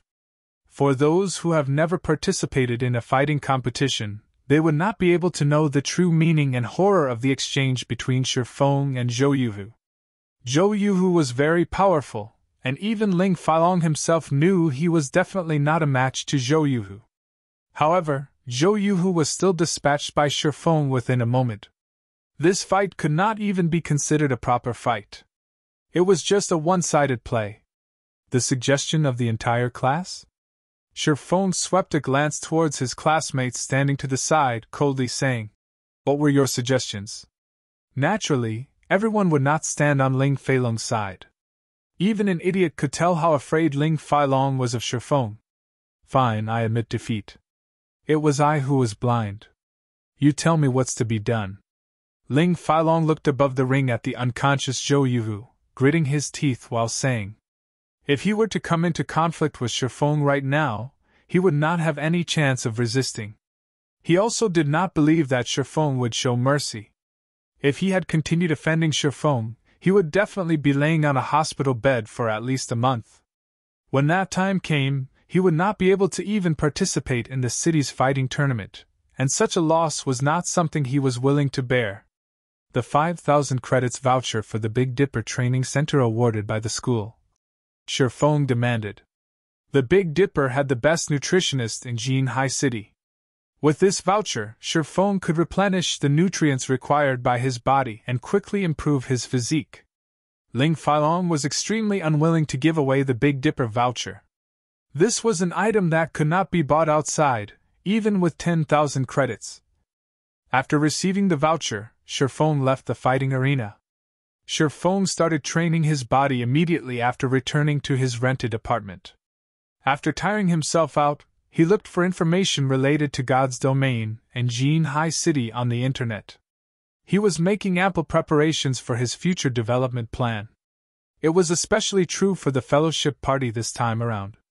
He had to prepare sufficient information before the fellowship started. Otherwise, it would be too hard to carry out his plan. When noon came, Shifeng ate his lunch and lay on the bed. He wore his virtual gaming helmet, starting his second day in God's domain. Chapter 50 The Popular Garrison Armor. Chapter 50 The Popular Garrison Armor. Dark clouds hovered over the skies of Red Leaf Town, surrounding the full moon that hung in midair. On the streets, magic lamps brightly lit up the town. Shifeng had just logged in. It was still nighttime in God's domain. A majority of the players were currently in the trade area, making the place very crowded. There were only a scant few experts who would hunt for monsters to level up at this time of day. During the daytime, the street of the trade area was desolate. However, that street had currently turned into a bazaar, bustling with noise and excitement. Players could be seen setting up stalls throughout the wide cobblestone street, and above their white sheets of cloth were some items required by auxiliary jobs and also a few pieces of common equipment. Buyers and sellers were bargaining with each other, and some faces even turned crimson over 1 or 2 coppers. System: the garrison armor you have placed on auction has been sold. After deducting the processing fees, a total of 5 silvers 31 coppers has been added to your inventory. System: the garrison armor you have placed on auction has been sold. After deducting the processing fees, a total of 5 silvers 67 coppers has been added to your inventory. System: the garrison armor you have placed on auction has been sold. After deducting the processing fees, a total of 5 silvers 98 coppers has been added to your inventory. Before Shifeng had taken a step forward, a series of auction house notifications from the system entered his ears. Shifeng casually selected the system notifications to appear, immediately becoming shocked. The garrison armor's value had totally exceeded Shifeng's estimates. Originally, Shifeng intended to have it sold for, more or less, 5 silvers.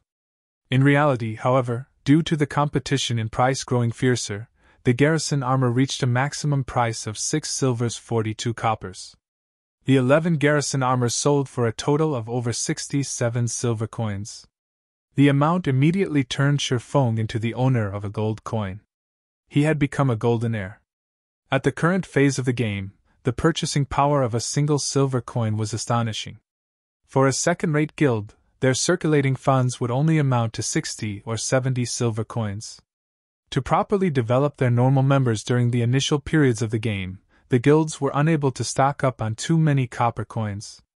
Such an action would only hamper the guild's future development. As for first-rate guilds, their circulating funds might only be around 1 gold coin. However, these funds would seem insignificant when it was used on tens or hundreds of people. Now Shifeng was a true tycoon. After a day of battle, a majority of the players were currently returning to town with their spoils of war.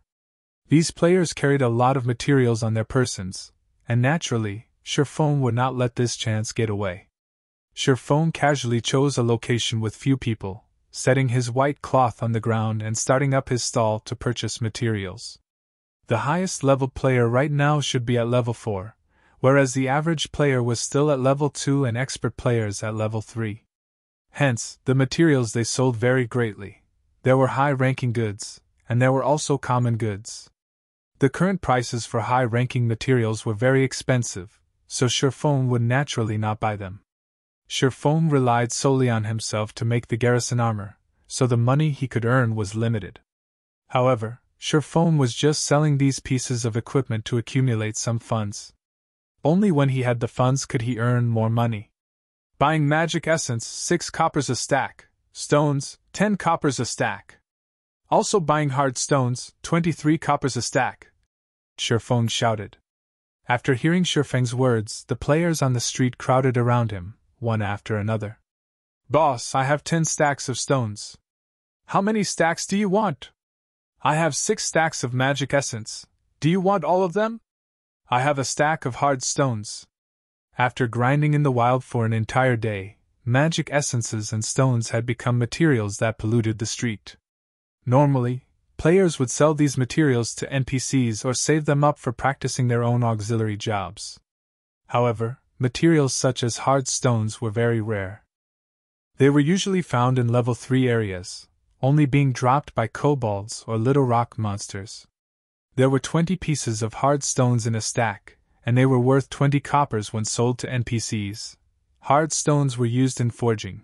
However, it was quite luxurious to use them at this stage of the game. Guilds very rarely purchased hard stones, so their prices were not very high.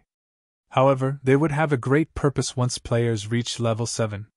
There were many special monsters in the level 7 monster areas, and it was extremely taxing on the durability of a weapon to fight against these monsters. A weapon would break when its durability reached 0. Once a weapon was broken, the chance of successfully repairing it was only around 20%. If failed, it would turn into scrap. Meanwhile, hard stones could be used to make whetstones. When used on a weapon, it could temporarily increase its damage. More importantly, it could recover a weapon's durability by 5 to 10 points. With the whetstone, players did not have to return to town just to repair their weapons, saving them a lot of time and also increasing their monster grinding efficiency. In Shifeng's previous life, hard stones were sold with extreme popularity. The price of whetstones increased with even greater speed, allowing many forgers to make a hefty profit. To quickly increase their levels and gain an advantage, Shadow Guild had also been butchered by those sharks. They could only grit their teeth as they bought the whetstones. In this life, it was Shifeng's turn to make a huge profit. He was going to stock up these hard stones in advance. After purchasing materials for over an hour, Shifeng had a total of 80 stacks of magic essence and 120 stacks of stones. As for hard stones, Shifeng had only collected 12 stacks of them, a very small amount. Shifeng's bag was quickly filled. He had no choice but to make a trip to the bank's warehouse to store all these items. The bank's warehouse had a fixed space of 500 slots. Expanding the warehouse's space for the first time would give an additional 500 slots at the cost of 20 coppers. The second time was 1,000 slots for 50 coppers. Afterward, every 1,000 slots would cost 1 silver coin, and every additional 1,000 slots would result in a management fee of 10 copper coins per week. Currently, such an amount of money was nothing to Shifeng.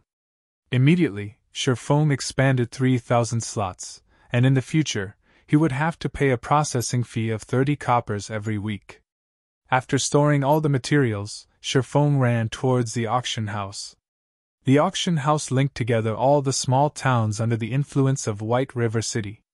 Although there were few people who sold common materials here, there would surely still be some people who sold hard stones. Only, the prices they set were slightly higher. However, players would have no choice but to buy whetstones for their weapons when they reached level 7. So, Shifeng wasn't concerned about the loss of money.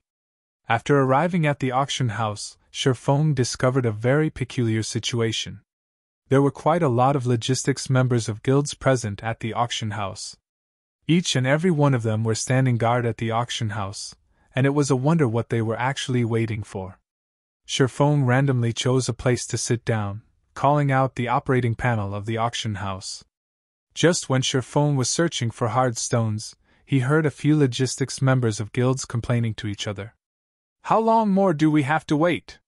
Why is that Garrison armor still not showing up? Let me buy it so I can report back. You've only waited for 3 hours. I've already been waiting here for more than 10 hours. You haven't seen the intensity of the competition for the Garrison armor. I've heard, because of this Garrison armor, there were quite a few guilds who were able to kill many wild special elites, reaping astonishing gains. There was even a guild that managed to obtain quite a few pieces of equipment and skill books, thanks to the Garrison armor. So, everyone is here to fight over it. Unfortunately, the remaining few pieces of Garrison armor have all been bought. Exactly. Our guild is currently regretting it dearly. If we had known how greatly we would fall behind to those guilds, we would have bought the Garrison armor, even if we had to pay 7 silver coins for one. Now, the higher-ups have already given the order. As long as the Garrison armor appears, we definitely must buy it. During the discussion held by the logistic members, Sherfoam was also surprised by the speed of the Garrison armor achieving his desired effect. Hence, Sherfoam took out the remaining 7 Garrison armor that possessed defensive power. He stealthily placed them on auction, setting the base price for each piece at 8 silver coins, 2 silver coins higher than his original estimation. However, these guilds should be able to accept such a price. As for the best Garrison heavy armor, Sherfoam would only sell it after a period of time has passed. He would first let these guilds slowly digest the current Garrison armor. After placing the equipment on auction, Sherfoam started searching for hard stones. Sherfoam wondered if there were many players who had auctioned them off. Chapter 51 Competition at the Auction House. Chapter 51 Competition at the Auction House. Sherfoam called out the search panel, immediately entering the words hard stone. Suddenly, rows of information appeared on the semi-transparent screen. In a single glance, Sherfoam could see over 100 stacks of hard stones being sold. There were many players selling them. When Sherfoam saw a stack of hard stones selling for 1 gold coin, he felt such a player must have been driven insane by poverty. Immediately, Sherfoam filtered the display to show prices from lowest to highest. After adjusting the display, the cheapest stack of hard stones still cost 26 coppers. After deducting the processing fees of the auction house, players could still receive 25 coppers. As expected, the prices were a lot higher than normal. However, Sherfoam still had to buy them. He could afford them as long as the price was below 30 coppers. Suddenly, the number of hard stones available on the auction house had been reduced by a large half. The remaining ones were all selling for 30 coppers and above, and there was no spendthrift who would buy them. After looking at hard stones, Sherfoam casually took at the miscellaneous section. Sherfang's eyes abruptly shone. There were actually card sets. Moreover, there was a large number of them. There was some chance for monsters to drop these card sets. However, the drop rate for it was extremely low. There was not even a 10,000 to 1 chance for one to drop. Monsters below level 10 were able to drop 12 card sets, and they were divided into 2 ranks, Bronze rank and Mysterious Iron rank. Warriors had Steel, Crusaders, and Insanity. Weapons specialists had Chaos, Vengeance, and Hurricane. Healers had Divine, Nature, and Noble. Mages had Element, Fool, and Demon. These 12 card sets each represented the 12 different jobs. Every set had 9 cards in them, and each card had a number behind them. As long as a player could gather a complete set, they could exchange it for a piece of set equipment for the respective job. Back in those days, a majority of the players did not know what these card sets were for. Moreover, there was no introduction for these card sets.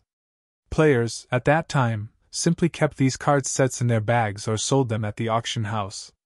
Only when the normal mode of the 50-man level 10 dungeon near the city was cleared, did these players discover there was actually an NPC that would trade for these card sets. Depending on the rank of the card sets, they could be traded for either bronze or mysterious iron set equipment. These set equipment were absolutely marvelous. A bronze set of equipment could rival an entire regular set of mysterious iron equipment, whereas a mysterious iron set of equipment could rival an entire regular set of secret silver equipment. So, these card sets that nobody cared about before suddenly turned ragingly popular overnight. Every card was sold at an astronomical price. Even so, many guilds were still frantic over them, constantly purchasing them. Meanwhile, there were hundreds of card sets currently displayed in front of Sherfoam, yet there was actually nobody who wanted them. Each card was being sold at no more than 5 coppers, and even the maximum was 7 coppers. Sherfoam bought them clean without hesitation. Sherfoam did not think much of the cost. What's more, they would not increase in value even if he had left them in his bag. Using the money to grow money, now that was the way of the king. After Sherfone was finished with collecting hard stones and card sets, he was left with no more than 14 silver coins. Following which, Sherfone searched for skill books through the search panel. To determine a player's strength in God's domain, other than looking at their equipment, the number of skills they had learned was another factor. If a player possessed many skills, they could have a large variety of attack patterns to use in battle. An expert swordsman could usually utilize more than 20 skills in battle, whereas first-rate experts could use more than 40 skills in battle. As for the top-tier experts, they did not need to be mentioned. Sherfone was a first-rate expert, yet he possessed less than 10 skills. His condition was truly pathetic. However, there were very few skill books currently being sold. Under normal circumstances, players would usually use skill books on themselves or trade them for a skill they were able to use. Sherfone went through more than 10 pages in one go. As long as he saw a skill usable by swordsmen, he immediately bought them. When Sherfone arrived at the final page, his mind turned blank. Are you kidding me? Even Defensive Blade is being sold? Sherfone went wild with joy. The Defensive Blade was a swordsman's powerhouse skill. It was also a sure kill skill when dealing with mages. However, the skill also had a damnable drop rate. Even in his previous life, Sherfone only managed to get his hands on the skill after he was well over level 40. Sherfone truly did not imagine he would be able to see it now. Although the selling price was slightly high, 6 silvers was still acceptable to Sherfone. Sherfone immediately placed a bid of 7 silver coins, not wanting to waste too much time. Very quickly, Sherfone bought the skill for 7 silver coins. With the current purchasing power of 7 silver coins, Sherfone could buy 5 to 6 basic skill books. However, Sherfone spent them all on Defensive Blade without batting an eyelid. In addition to buying the rare skill, Defensive Blade, Sherfone also purchased 3 common skills, Observing Eyes, Windwalk, and Earth Splitter. On another note, while Sherfone was joyous over his purchase, the situation at the auction house started turning frantic. The logistic members of the various guilds were all crimson to their ears, their rage soaring to the skies. Crap, 9 silver coins still isn't enough to get this equipment? Which rich guild is it that bade 10 silver coins? You animals, why don't you take a look at my side? Someone's already bid 10 silvers and 65 coppers. These people are absolutely insane. I've only brought 10 silver coins with me. What should I do now that I can't complete my task? Abominable! They're hiding their names and placing only these few pieces of equipment on auction. How can I even snatch one? These people were the logistics members of unrated guilds. They were on the brink of insanity when they saw the larger guilds bid, each higher than the other. The most abominable person, however, was the creator of the equipment. Every time, this person only auctioned a few pieces of equipment. Previously, the competition over the equipment was already sufficiently intense. However, the Garrison armor being auctioned right now had even better attributes, and their numbers were even less. The money they brought along to bid was absolutely insufficient, so how were they going to fight for the equipment? It can't be, right? Are there that many tycoons? Someone actually bid 11 silvers. Sherfang's joy reached the tips of his brows when he looked at how the Garrison armor's price continuously increased. Within moments, the money he spent before had all been recovered, to the extent that it was more than before. Suddenly, Sherfang thought of the Defensive Blade. The average player definitely had no chance of obtaining such a rare skill for swordsmen, whereas guilds would not sell it, even if they obtained it. The skill must have been sold by a certain guild to collect funds to buy the Garrison armor. It's just that their actions once again benefited Sherfang. Within moments, all 7 Garrison armors had their prices increased past 11 silvers. Such a price shocked even Sherfang himself. Where did so many powerful guilds suddenly come from? With the financial resources of such guilds, they ought to not spend that much money on a piece of bronze equipment. However, what Sherfang did not know was, after he had placed the Garrison armors on auction, the logistics members of various large guilds reported the situation back to their guild leaders. Previously, these guild leaders saw the MT of other guilds tanking special elites with the Garrison armor.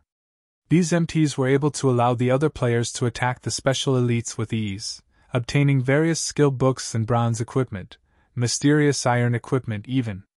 At such a sight, the eyes of these guild leaders had long since turned red with envy. Unfortunately, they had no solutions to this matter. They wished to let the lifestyle players of their own respective guilds forge this equipment, yet they did not have the forging design for it. They also wished to contact the player who had forged these Garrison armors, yet this player had hidden his name, preventing any means of contact. Their only choice was to watch on, helplessly. Now, however, the Garrison armor, this time, even possessed defensive power. They definitely must buy it. Hence, these guilds started gathering funds immediately. Do you hear me? You definitely must get it! Immediately bid 13 silver coins! I want to see who else dares to bid. What? Is it already at 13 silvers? Bid 13 silvers 50 coppers. I don't believe there is a guild that is wealthier than us. There were over 100 towns under the influence of White River City, and there were hundreds of guilds continuously bidding for the Garrison armor. After half an hour, all 7 Garrison armors were auctioned off, with the lowest being sold at 14 silvers 60 coppers. Sherfone earned more than 1 gold coin in an instant. Seeing how fervent these people were, Sherfone took the chance to place the Garrison heavy armor on auction, setting its starting price at 16 silver coins. Following which, Sherfone left the auction house. It was still night, and there was about half an hour before sunrise. It was very unwise to go out and level right now, so Sherfone went to the library in Redleaf Town first. He wanted to have a better understanding of the diary, which contained elvish words he obtained from the Helm mode of the Deathly Forest. He might even obtain a new find. You're tuning into the Phoenix Knights YouTube channel. Don't forget to subscribe and join us on this journey to catch the most captivating stories.